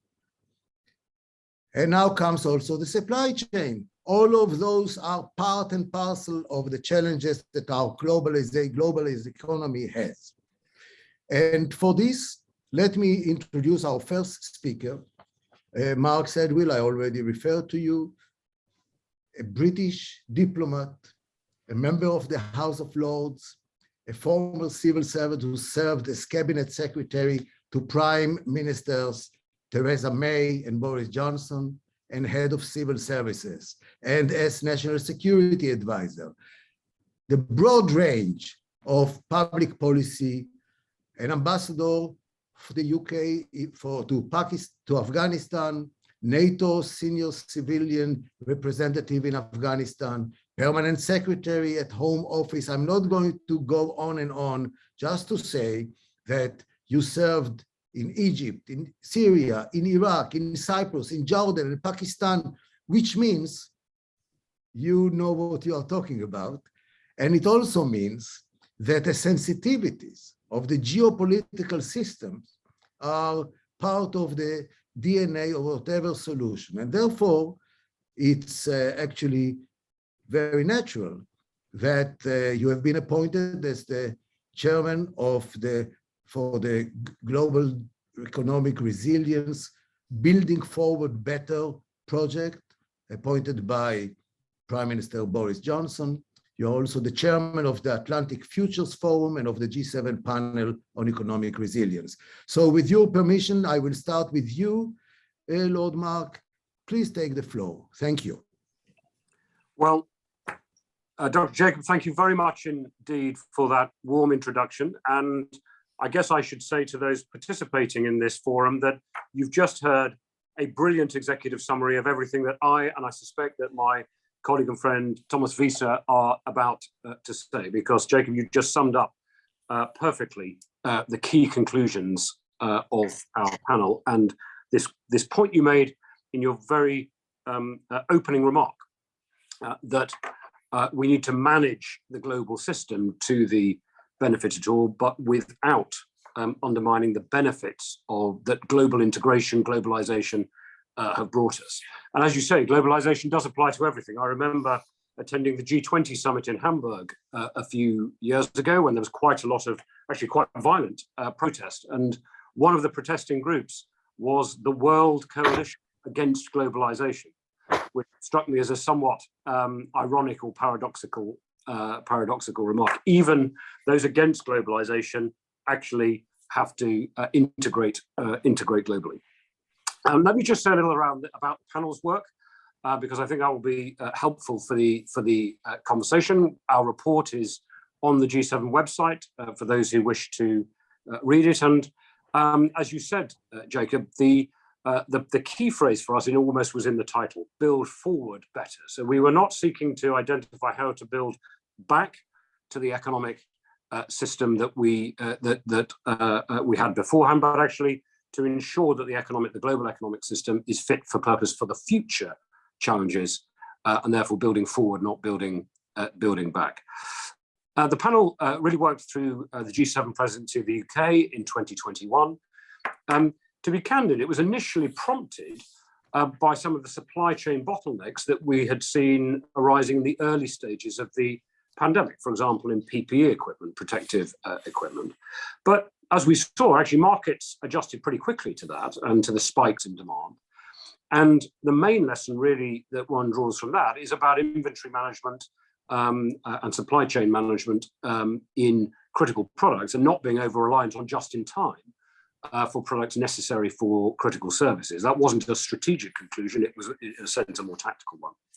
But as we looked more carefully at this whole question of economic resilience, the issue really is the one that you've already identified, Jacob, which is that there are structural issues in the global market system that increase our collective vulnerability to future shocks, whether those shocks are geopolitical, socioeconomic, or environmental. And it is likely over the next, say, 25 years to the middle part of the century that we won't see another single source shock of the kind we've seen with COVID. But more likely is we'll see the intersection of events, geopolitical, socioeconomic, environmental events, particularly climate-related events, that will, in combination, cause another significant economic shock. And therefore, it is worth our noting that resilience is already under pressure because of some systemic issues. Aging populations, the debt burden in most countries, public sector debt has gone up by 10, 15, 20% of GDP as a result of the response to COVID. The scale and scope of the green transition, because the response to climate change, of course, requires massive economic transition.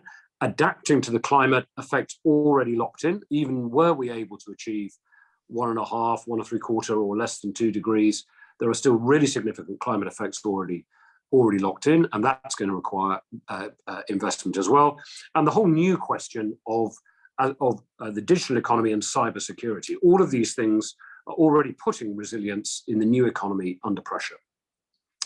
The report we produced essentially, the key conclusion was a thing we christened the Cornwall Consensus, and that was a deliberate echo of the Washington Consensus, which, as you referred to, Jacob, in your opening remarks, essentially really try to address this question that you set out, that actually it's not about abandoning the Washington Consensus and the benefits that global integration has brought, global economic integration has brought, globalization has brought.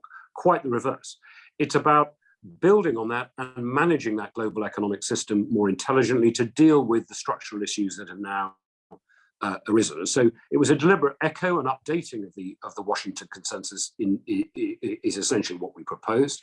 There are 7 sets of recommendations in there. I'm not going to go through them all, you'll be relieved to know, but there were really 3 main themes, which was around investment, around standards and common standards, and around global economic governance. Perhaps 3 points I just draw out. The first is that at the national, the sovereign level, because of course, with Thomas Wiese here, we have to think of the EU as essentially operating, and other such entities operating as essentially blending national and multilateral responsibilities. Sound economic management that would improve productivity, competitiveness, and economic inclusion will also improve resilience. If we reduce debt to restore fiscal contingency, if we invest in skills, in public health, in infrastructure, in tech, in cybersecurity, in research and development, in climate change adaptation, all of those things will improve productivity, they'll all improve competitiveness, they'll all improve economic inclusion, but they will also improve economic resilience. And so there is no real, the key point here is there's no real tension, at least at the national level, between economic resilience and other sound economic policies, particularly those that are encouraging reform and modernization on the supply side. The second is that we do need global level action, though, to tackle emerging monopolies in some key sectors. Now, those monopolies can arise because of the natural selection of the market, or state intervention, or both, good and bad reasons, if you like. But monopolies inevitably lead to potential overdependence and vulnerability to shocks. And the answer to that is not, as is quite seductive politically, particularly at a time of economic pressure, is not to sort of pull up the drawbridge and turn back the clock to the pre-globalization era, whether that is badges onshoring, reshoring, nearshoring, whatever phrase that people come up with. The real answer is in doubling down on the benefits that we've already identified: diversification, codependence in well-governed, open global markets. And we looked at 3 sectors that are particularly important to the modern economy. They are, if you like, the oil, steel, and electricity of the 21st century economy, which is critical raw materials, critical minerals, semiconductors, and digital data, in which monopolistic structures have arisen in all 3, as I say, for both good and bad reasons: natural selection of the market, state intervention, or a mixture of the 2. And the key point here is those monopolistic structures are too big, even for example, the federal government of the United States to regulate entirely on their own. It requires global level action. And there are parallels here with the response to the OPEC crises of the 1970s, but also even earlier than that, to the growth of the big combines within the United States, the late part of the 19th century, early 20th century, Standard Oil, Carnegie Steel, which essentially outgrew the regulation of the day, which was at the level of the 50 individual states, or 48 individual states, I think it was at the time, and required action by the federal government. Well, essentially, we need the same now, but at the global level. And of course, we don't have a federal system, so we need global cooperation to really address those growing monopolistic structures. For the G7, the point we made was this, that the G7 plus natural allies still represent around half the world economy. The G7 nations, we felt, need to act with greater solidarity than we have seen in recent years, not using, for example, national security provisions in trade and investment legislation against each other and against other allies, responding collectively to economic crises or indeed economic coercion, but particularly showing really inclusive leadership in wider groups, the G20, the OECD, and the multilateral institutions, which the G7 actually has a good history of doing, in particular, for example, the investment in Africa and so on elsewhere. And the G7, if it's to be legitimate in this debate, because of course it's a wholly unrepresentative group of countries, has to explicitly seek to represent the interests of emerging and developing economies, as well as the advanced industrial economies that we represent ourselves. And of course, that also is trying to advance the agenda of democratic market economies against the sort of authoritarian model, which again can appear somewhat seductive.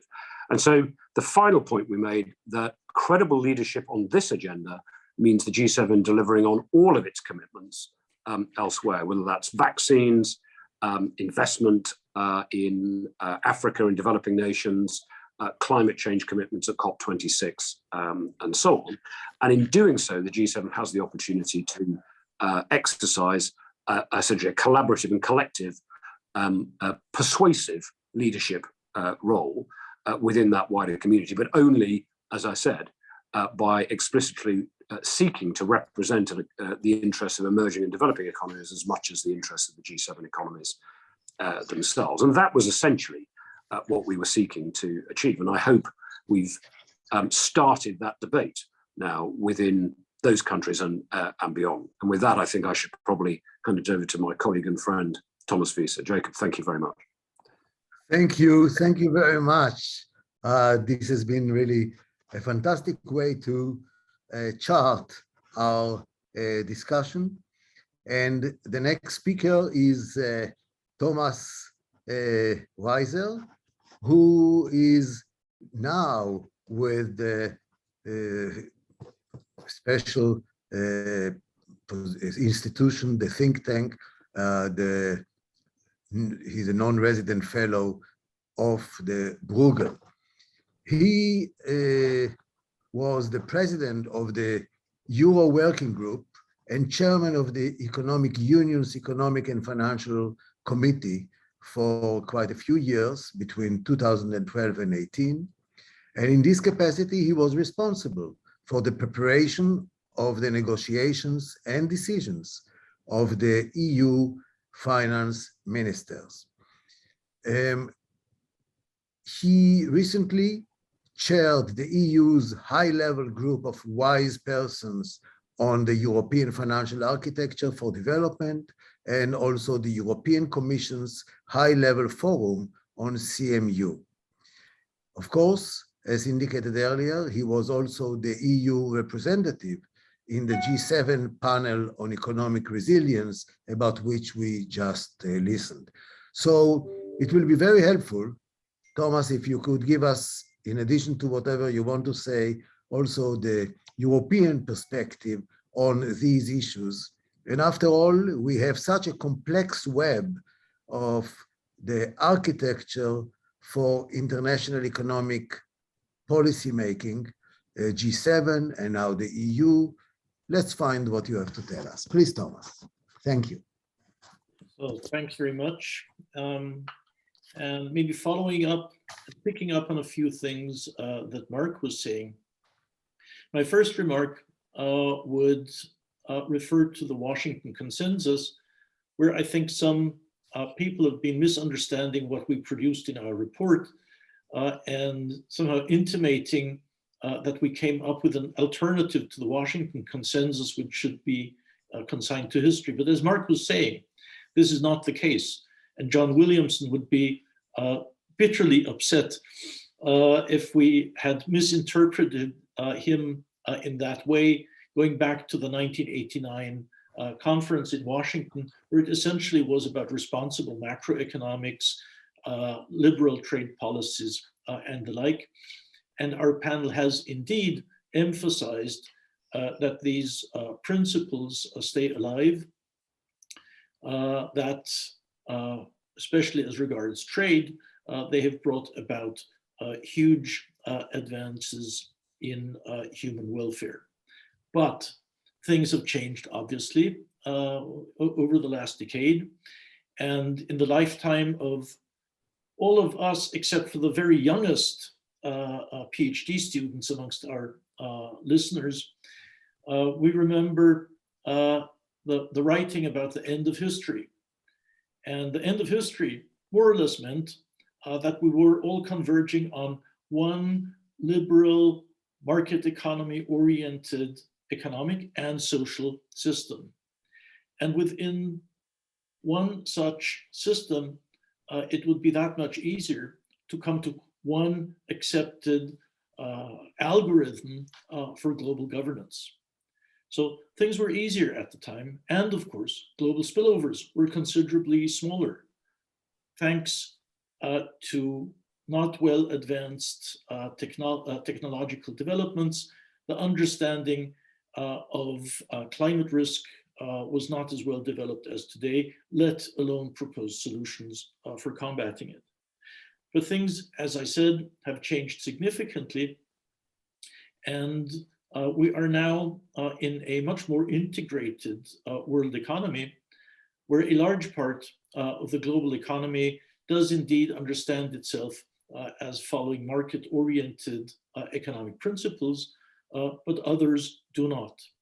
And that puts a significant strain on those global institutions that are tasked with coming up with global governance standards, global solutions, global problem solving, if one part of the clientele is following one system and the other part of the clientele is following the other system. Point one. Point two, in the decades following up on the Bretton Woods conference, the world has seen many pillars of global governance emerging. Two very important pillars sitting in Washington on different sides of the street, sometimes talking to each other, sometimes less so. Other pillars are situated in Geneva and increasingly all over the globe, but they tended, despite all good efforts especially of the UN, they tended to be standalone pillars operating along their own mandates with their member states supervising their activities. Point number two, isolated pillars or semi-isolated pillars could work better, not well, but better in a world which was thought to be converging towards one system. But as we move towards 2 points, two systems and more integrated problems with larger spillovers, these isolated pillars will increasingly be in danger of becoming irrelevant. So within two systems, to close that line of argumentation, if we have two divergent systems, a number of semi-isolated pillars, some of the pillars are being pulled in one direction, others are being pulled in another direction, and that essentially precludes any intelligent cooperation, let alone coordination at a global level. And as Mark was saying, we come from a decades ago era of single source shocks, but we are increasingly moving into an era of multi-source shocks with global ramifications, which require different solutions. And the different solutions mean, and that is where I think we go beyond the Washington consensus, the different solutions mean, how can we advance not only the economic well-being of our member states and societies, but also how can we increase the societal resilience, the societal well-being of all concerned. And that brings us to the question, can we, in situations of stress and risk, can we find institutions that help us, one, cooperate, which is fine, or even better, institutions that can help us to coordinate. And that is a, I think, important distinction. And I will come back to this when I now discuss what the implications for the European Union are. So the G7 economies are made up of one very, very large economy, a couple of more mid-sized economies. In Europe, I would tend to say we have two kinds of member states. One kind of member state are those that realize that they are small member states on a global scale, and the others are those that have not yet realized that they are fairly small member states on a global scale. So we are at the same time very, very closely integrated, and the spillovers in terms of economics, but also, as we've increasingly realized over the past weeks and months, of health issues, the spillovers are enormous, and boundaries do tend to be a fairly artificial dividing line between many of the different EU member states. So how can we, as a European Union, one, agree to find optimal solutions for all member states in kind of crisis, and two, given that many of the problems are larger than just the European Union, how can we contribute to, how can we influence outcomes at the global scale? And this is where we come to the core question. If we all agree on a certain and given issue, on issues especially that require either unanimity or at least nobody disagreeing, Europe is large. Europe is a very rich economy if we see ourselves as one economy, and we can have a significant impact on many issues, barring probably direct military questions. So that is hardly ever the case, because on many of these global questions, issues of national sovereignty intervene.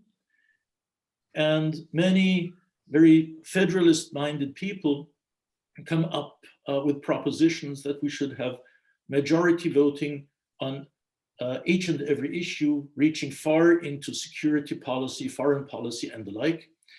And that has pros and it has cons. And I'm not only looking at Mark in this respect, but probably at people sitting in each and every of the present 27 member states.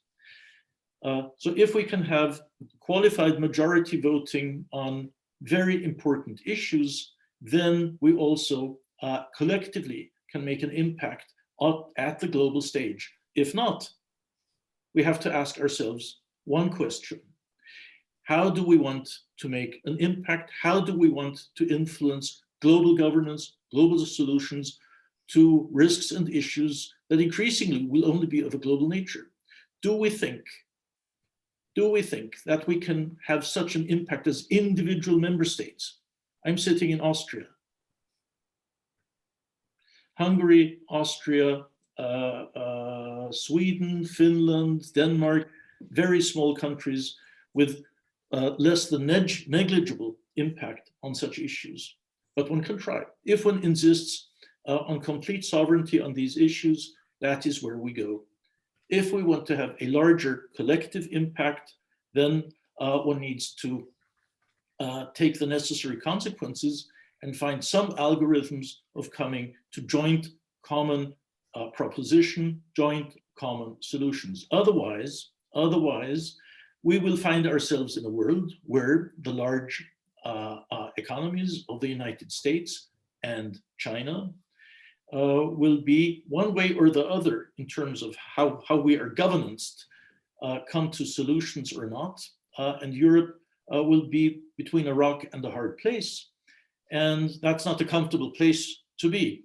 There is a strong North Atlanticist tradition on our continent within the European Union, but it increasingly, the picture I'm painting would increasingly mean that we don't have very much to add in terms of value to such a North Atlanticist tradition. So in the interest of time, I will not, as Mark, go into the separate 7 recommendations that we made.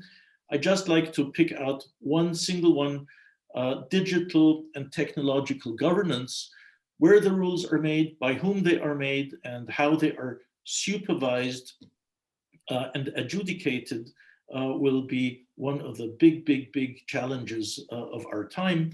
And if Europe thinks that they can rule the world by just producing digital standards and everybody else will call hooray and follow them, I think Europe is very mistaken. I'll hand over here now, Jacob. Thank you very much for this clear presentation. You were raising the question of what are the rules, where are they made? And indeed, that's a key issue. And I will just remind all of us with that when it comes to the cyber area, there are literally no international treaties, as the players are both governments and non-governments and the like, and that's going to stay with us as a big challenge. But this brings me now to Naoko Ishii, Professor and Executive Vice President of the Center for Global Commons. Dr. Naoko has joined the University of Tokyo as a professor and executive vice president and the inaugurating director for Center for Global Commons. She's making great effort to increase the active role that academia can make in this multi-stakeholders world. Prior to this, she served as the CEO of Global Environment Facilities, the GEF. She was the chairperson during the 2012 to 2020. And I must say, she has been the first one to design the strategy that of key issues in this regard. Prior to all of this, she spent many years, and she's really a veteran of the Japanese MOF, the Ministry of Finance, where she served as Deputy Vice Minister of Finance for the period from 2010 and 2012. As a graduate and a PhD of University of Tokyo, this brings us to you, Dr. Naoko. Please take the floor and educate us a little bit. Thank you. Thank you so much, Jacob, for this very long introduction and very kind introduction. Actually, in addition to this career of the Ministry of Finance and the GF, I actually spent almost 10-15 years at the IMF and the World Bank. And I'm also a kind of student of kind of Washington consensus. so I'm a part of that community. My life has quite changed that for the last maybe decade or so when I did work for the GEF, a Global Environment Facility. Actually, Global Environment is a kind of global commons we are now talking about. So with your permission, I would like to introduce another system because I was very happy that my 2 previous speakers are talking about systems. That now what I want to introduce is actually the natural system or planetary Earth system, because what we have seen for the last maybe decade or so through climate change, biodiversity loss, and the water stress, and the ocean pollution, and is basically clash of 2 systems: one economic, a human economic and societal system, and actually the capacity of the natural system or planetary boundaries. So that then I think it's extremely important for us to recognize that then we are now in this middle of that clash of human system and the natural system. And I just want to remind you one more time, I'm not necessarily that nature lover or tree hugger. I'm quite maybe part of this community of the Ministry of Finance. I'm a part, but actually just science really tells us that we need to open our eyes to those new clash of the system. I think for so long, we have taken that the Mother Earth is a very powerful and limitless and entity, but actually that these weather event and extreme weather event, other disaster actually reminded us that Mother Earth has its own limit. And we have been really pushing that the carrying capacity of the Mother Earth. And it's really time for us to think about and reset our relationship with a natural system. So I think that is an extremely important recognition, which I actually learned myself and for the last 10 years or so. The scientists really informed us that thanks to this globalization and the development and economic development for the last maybe 200 years, or particularly last 70 years or so, really push us to the limitation of that planetary Earth. And it's now time for us to change our system, unless that otherwise we would have really thrown ourselves out of this global commons, where very stable and resilient Earth system. So I think it's important that how we can really transform our economic system before the Mother has thrown us out of their planetary boundaries.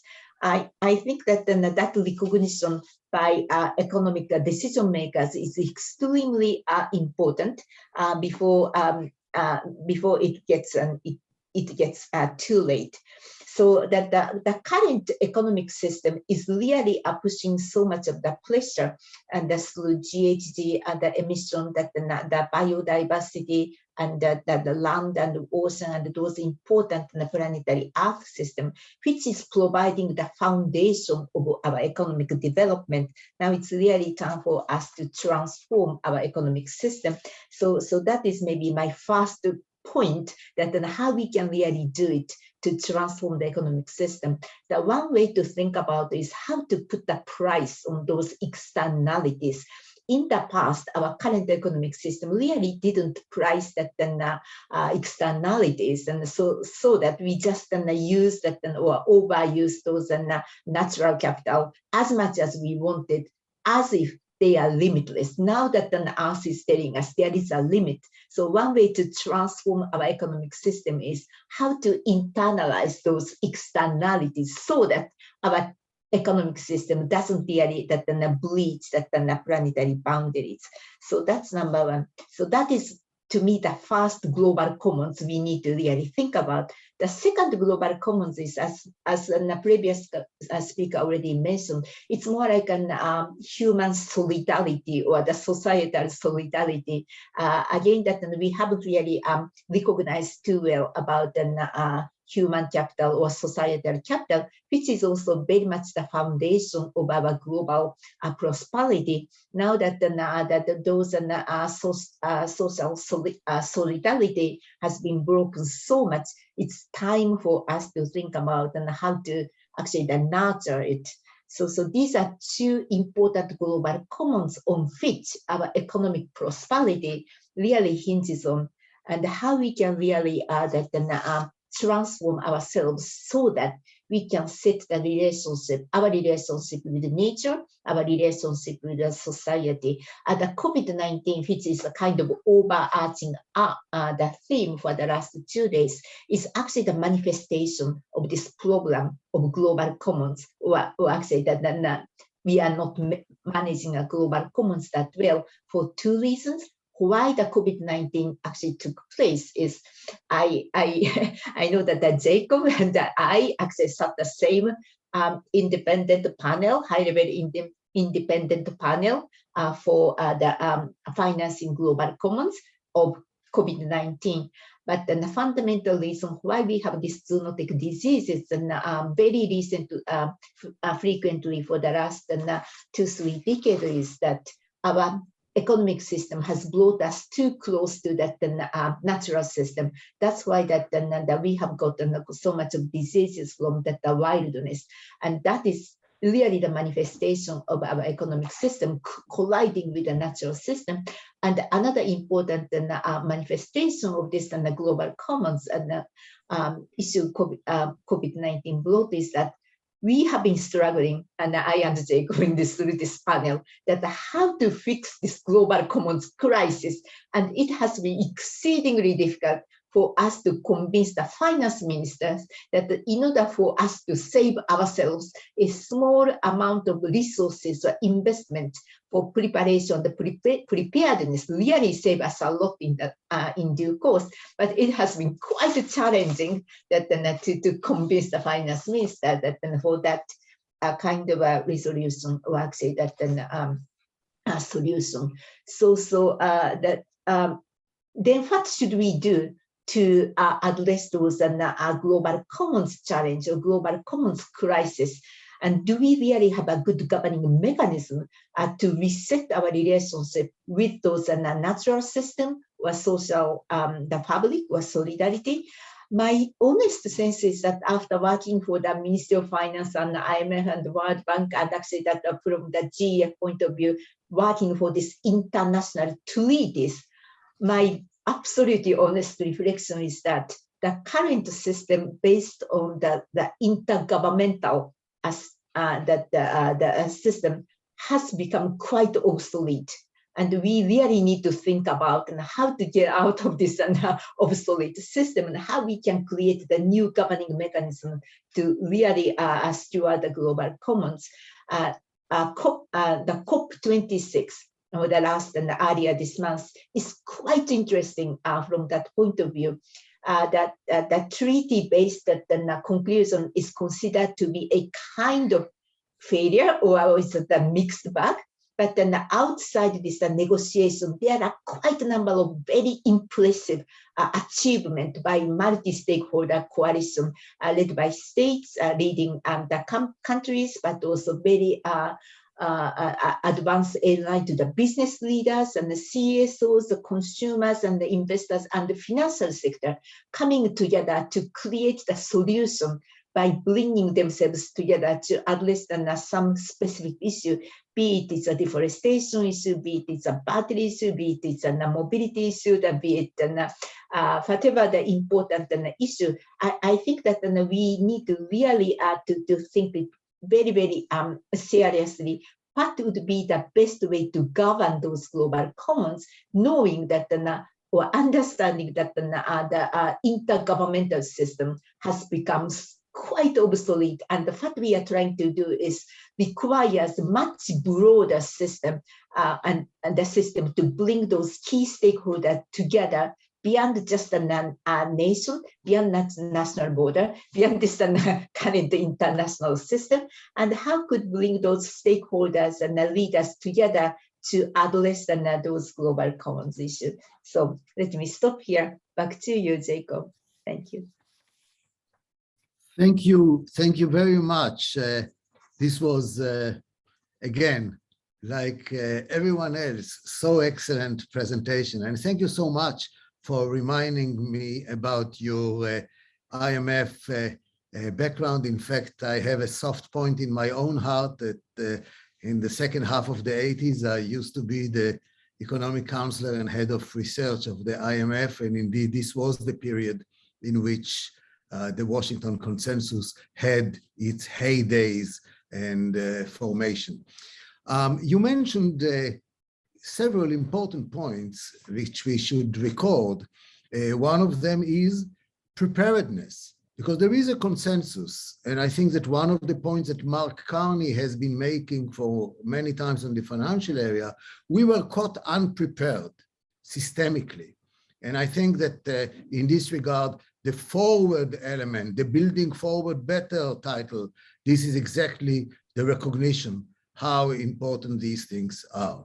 And finally, you mentioned the interaction and the collaboration and the cross-fertilization between academia, business communities, and policymakers.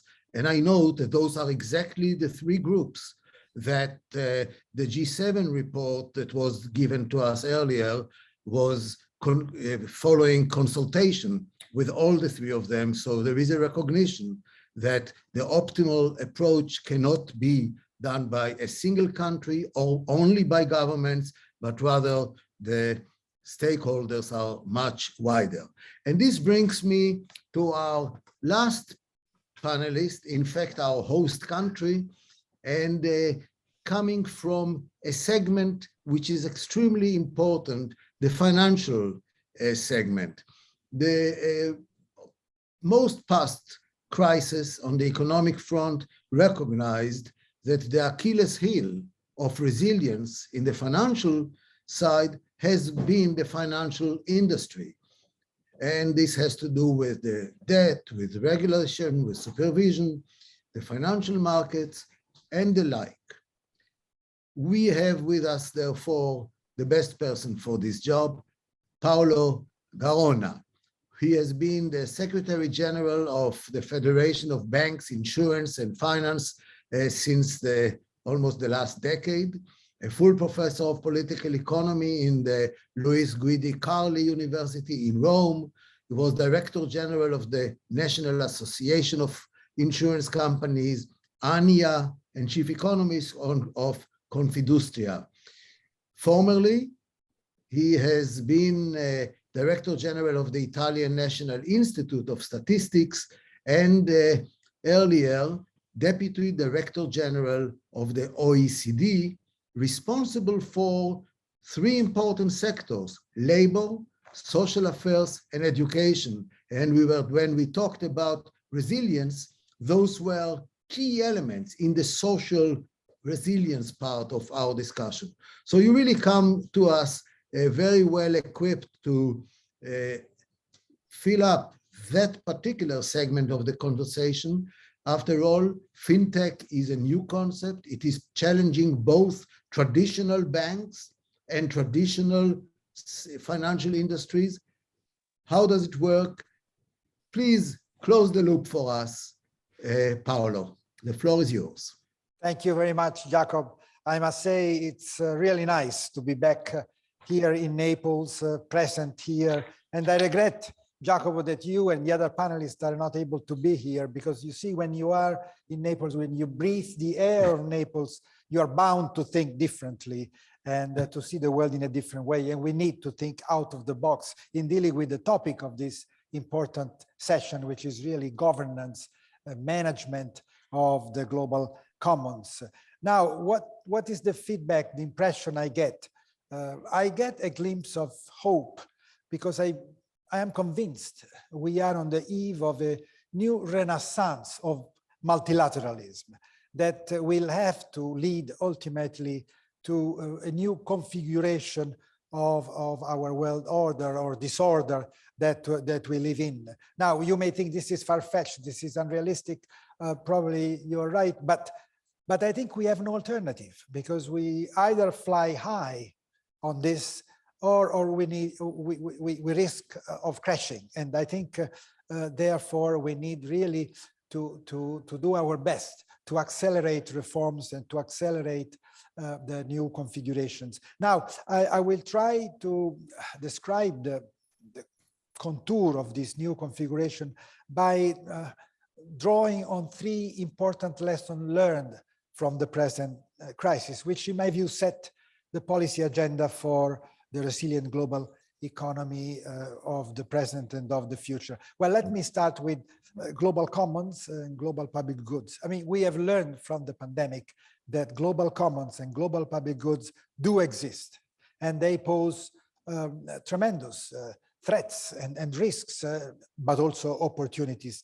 that require real appropriate institutions and effective governance mechanism in terms of, therefore, reforms. You see, I interpret, if you want, all the efforts that went into intergovernmental fora this year with the G7, it was mentioned before, the G20, the COP26. I think the red thread linking all those efforts has been exactly that of accelerating institutional adjustment, accelerating change in order to avoid, the congestion and degradation of resources, overuse or abuse, and also to avoid the fact that we underinvest in global public goods. We underinvest, therefore we have an undersupply of those important global public goods, and which leads to unstable, uneven, and also sluggish global economic growth. Let me just give one example in relation to a problem that was mentioned. One of the major missing link in the fight against pandemic is exactly that between health and finance. Without appropriate and scaling up the financing tools that we have to deal with the challenges, we will not be able to succeed. So I think this was addressed in several fora. There was the Monti report in a WHO panel addressing the question, and then there was an independent panel set up by G20. And I think the conclusion was that we need to find a permanent mechanism to bring together health and finance ministers. The idea of a global health and finance board was aired, and I'm sure you will not be surprised, because this echoes, if you want, the Financial Stability Board that was the creation of the preceding crisis. And you may recall also that the chair of the Financial Stability Board was also Mario Draghi. So certainly Mario Draghi was behind this idea of creating a permanent mechanism of institutional dialogue between the several international organizations and finance and health ministries. Now, in the conclusion of G20, this idea found a lot of resistance. Obviously, all innovations find resistance. There was a compromise found on that, and a task force was created that is going to be jointly chaired by Italy and Indonesia. The secretariat will be at the WHO in Geneva, and will be supported technically by the World Bank. So I think we have a compromise. We have the beginning of a new process, which is promising, but it is important because financing is critical. And you know, this is not simply a question of solidarity, of generosity, but it's really coming to terms with the fact that nobody is safe until everybody is safe.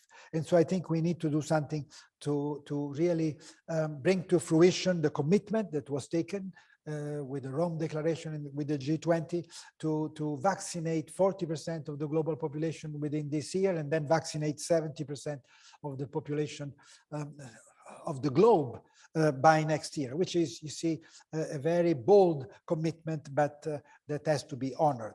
Let me give you another lesson learned, which I think is extremely important, because on stabilization policies, that have to be based on two legs, well, the two wheels of the bicycle of monetary and fiscal policy.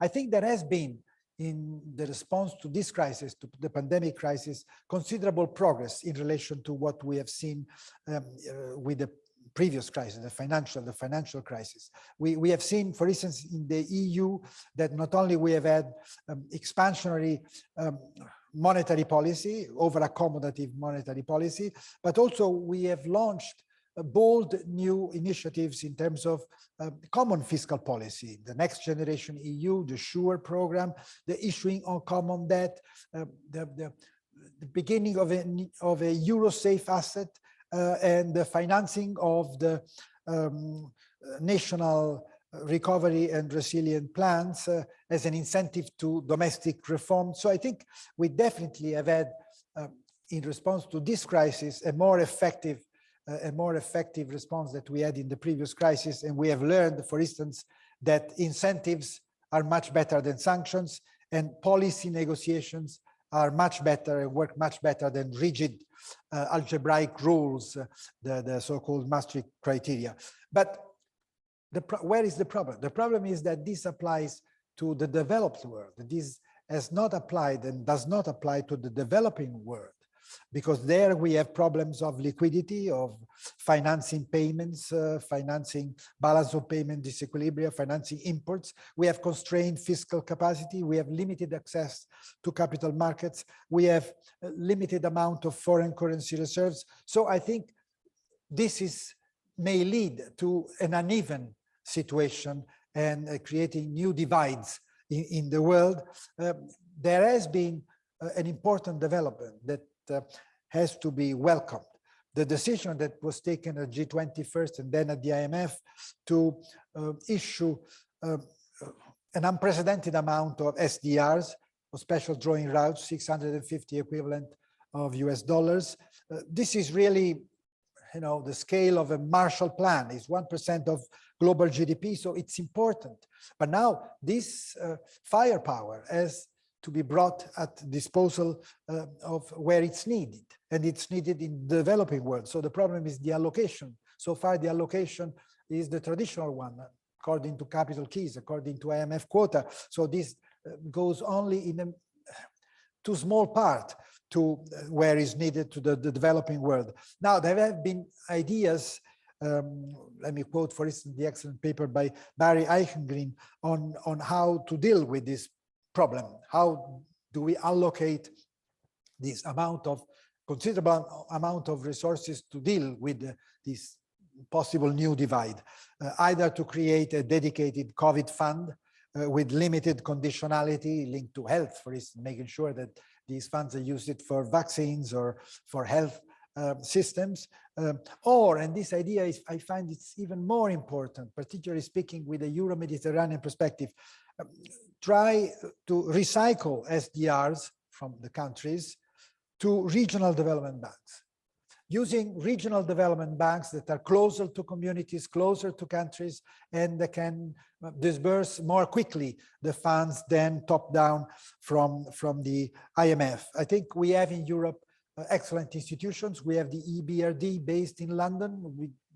Many of the countries, almost all of the countries participating there. We have not only the Eastern European countries, we have the US, we have Russia, but we have also the Euro-Mediterranean countries. So this is the Mediterranean Development Bank. You remember the discussion we had on the Mediterranean Development Bank. So I think, EBRD could play an important role to mobilize these resources that, I repeat, have been put there, but we need now to mobilize them, making sure that they go where they are needed. On this, the discussion is ongoing. I want simply to signal that if we achieve success on this, this could be the first step towards reforming the international monetary system, reinventing Bretton Woods, because this would establish the link. You remember in the 70s, there was talk about this necessary link between SDRs that would play the role of the dollar now in the old Bretton Woods system, and the developing world that would receive liquidity and financing. Let's not forget that global liquidity, a global financing is a global public good. And therefore, this would have the benefit that also the dollar in its role as the dominant currency of the world would be supported by other currencies. You remember the Gaulle was talking of the exorbitant privilege. Let's not forget that with the exorbitant privilege comes also the exorbitant responsibility. The US has been really delivering on that in the previous decades, playing this responsible role. But I think at the moment it would be good if it's supported by other currencies, other countries playing also that role. And in that sense, I think the first candidate is the euro whose external role is still, does not still match its potential. So I think we need to make progress on that. I think as we have seen with issuing of common debt in Europe, Euro safe assets, this would also strengthen capital markets in Europe, achieve the capital markets union and the banking union in Europe, with rebalance and diversify banks' balance sheets. So I think on that we need, you see, a leap forward in innovation and in political will. And the third lesson and the final lesson that I want to dwell on is the role of the financial sector. As you said, Jacob, it's extremely important, but it's completely different now from what it was after the previous crisis. You see, in the previous crisis, the idea was that a well-integrated and technologically advanced financial sector could also be the source of systemic risk. So it needs to be put in order. And that was done through a long period of consolidation and reforms, recapitalizations of banks and corporates, decrease in leverage and excessive risk-taking, redressing budgets, orderly resolution. But then we have discovered that this is not enough. Austerity is not enough to restore growth and stability. And then we discovered that with a bug coming from the east, the whole thing can collapse. And so instability comes also from the real economy. It's not only the financial sector, but the real economy, and instability comes from the global risk scenario, from climate change to terrorism, to aging populations, migration, etc., etc. So we find now finance still at the epicenter of the crisis, but for opposite reasons. While before it was thought that financing was doing too much, it had to be constrained, regulated. I think now we find that finance is not doing enough. There are financing gaps, financing needs.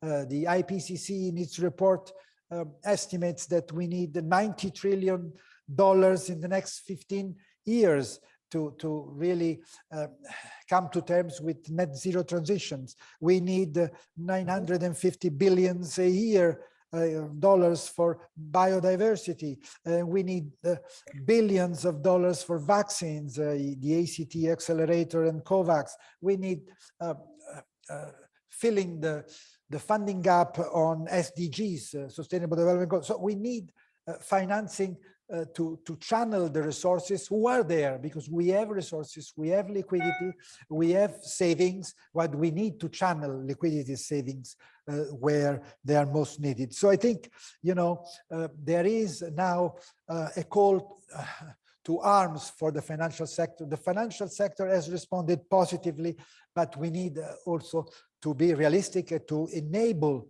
the financial sector to deliver on this very important task, that is to fill the funding gaps without which we will not be credible in addressing the formidable challenges ahead of us. I need to conclude, Chair, and I want only to say that managing global commons require a leap forward in global governance, in institutional innovation and reforms, which needs political leadership and intellectual inspiration. We need to get away from old habits. We have, I believe, a window of opportunity, and I think we need to learn the lessons of the present crisis, but we cannot let it go and waste this opportunity. We cannot neglect it. So we need to send from Naples a strong message to accelerate reforms and to do more efforts to really deliver on the important challenges ahead of us. Thank you. Thank you very much, Paolo.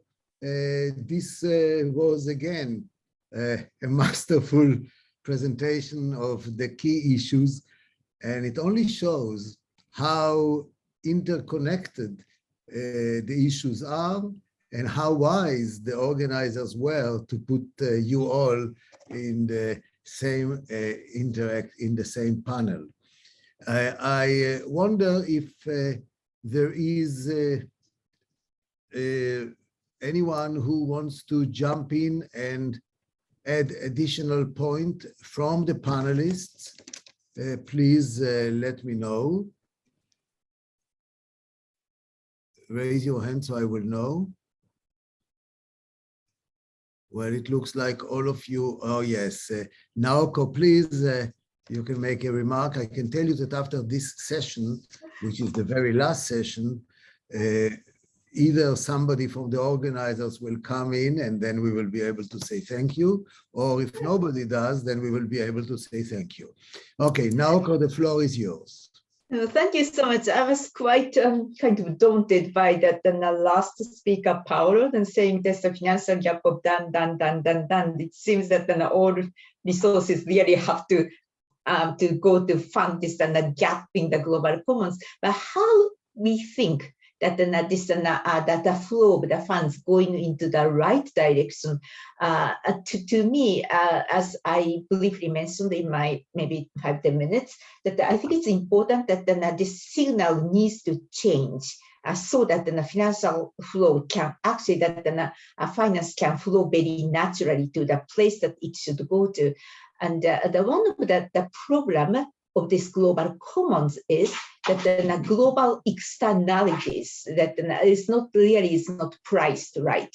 So that if we were able to have a carbon pricing, if we have a price on the natural capital, if we have a price on this the social capital, then that without really our trying to do too much of the artificial setup, that the money should really follow to the right place to fund those needs. So that is actually one way of thinking that how we can really make sure that the financial flow go to the right place and without, that much of the labor-intensive industrial policy kind of thing. So that I wonder this thinking of how to price that the externalities or global commons will be one way to nurture that the financial that flows into the right place. So that is maybe my question to Paolo, but also others. Thank you.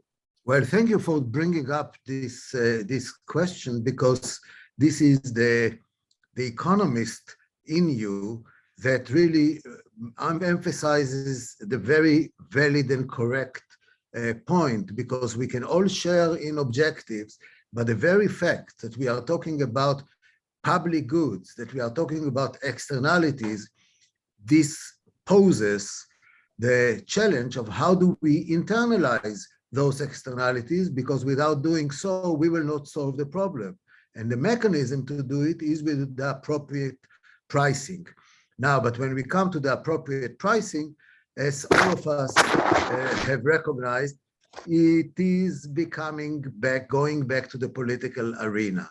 How do we make sure that those who make the rules recognize the deep analytical issues that need to be addressed when you make these rules? It's not just a matter of horse trading, of votes. It's really a conception and looking into the longer term. And I think this is what the big challenge is all about. Anyone from the panelists who wants to come in? Please, Thomas. Thanks very much. I think that brings one to a point I shortly touched upon, namely the difference in especially the international arena between cooperation and coordination. And what we have, for example, many of the international discussions that have been taking place, I would put more under the chapeau of cooperation, which means you just talk and talk and talk. And you don't have to give up any of your red lines, whereas coordination essentially means that you agree to come to one binding solution at the end. It also implies that the contracting parties, that none of the contracting parties gets everything that it wants. And therefore, horribile dictu for anybody sitting in the States or in the UK, it touches upon your individual sovereignty. And I think that is one of the problems we're faced with. When Pigou was writing, he was thinking about national spillover effects and externalities. And these are still important, of course, but thinking of 200 country models with predominantly cross-border externalities, which are so important that they require more than cooperation, namely coordination. How do we get there? And that stresses, of course, it leads to cognitive dissonance for politicians who are well equipped to cooperate, but very badly equipped to coordinate. Thank you very much. And this me to some nostalgic memories when 25 years ago, as the economic counselor of the fund, I was assigned the task to then G5 representatives to discuss exactly this issue. And it's very interesting, the big debate that was at the time, very concepts that you mentioned, coordination and cooperation. The French, who were there represented by, pushed very strongly for coordination in the sense that you are mentioning.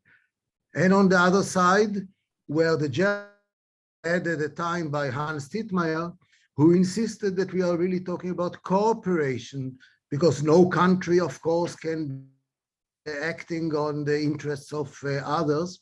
And of course, in between, there were your former colleague, Lord Mark, Sir Geoffrey Littler, and from Italy at the time, it was Mario Sarcinelli.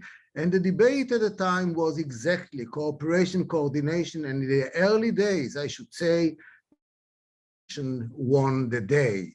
And one of the reasons why the cooperation won the day, I must say, and this is related to you, Naoko, the Japanese representative at the time was Toyo Gyoten, and they were all traumatized with the 1985 accord, where Japan gave in to the American pressure and changed the currency value in the way the US insisted at the time, and created thereby the beginning of a recession in Japan. So in other words, these were the issues at the time where the ministries of finance could discuss these matters. All the names that I mentioned were the Ministry of Finance representatives. And today, where the action is in the financial markets, that's where it's so much more difficult to go about it in this way.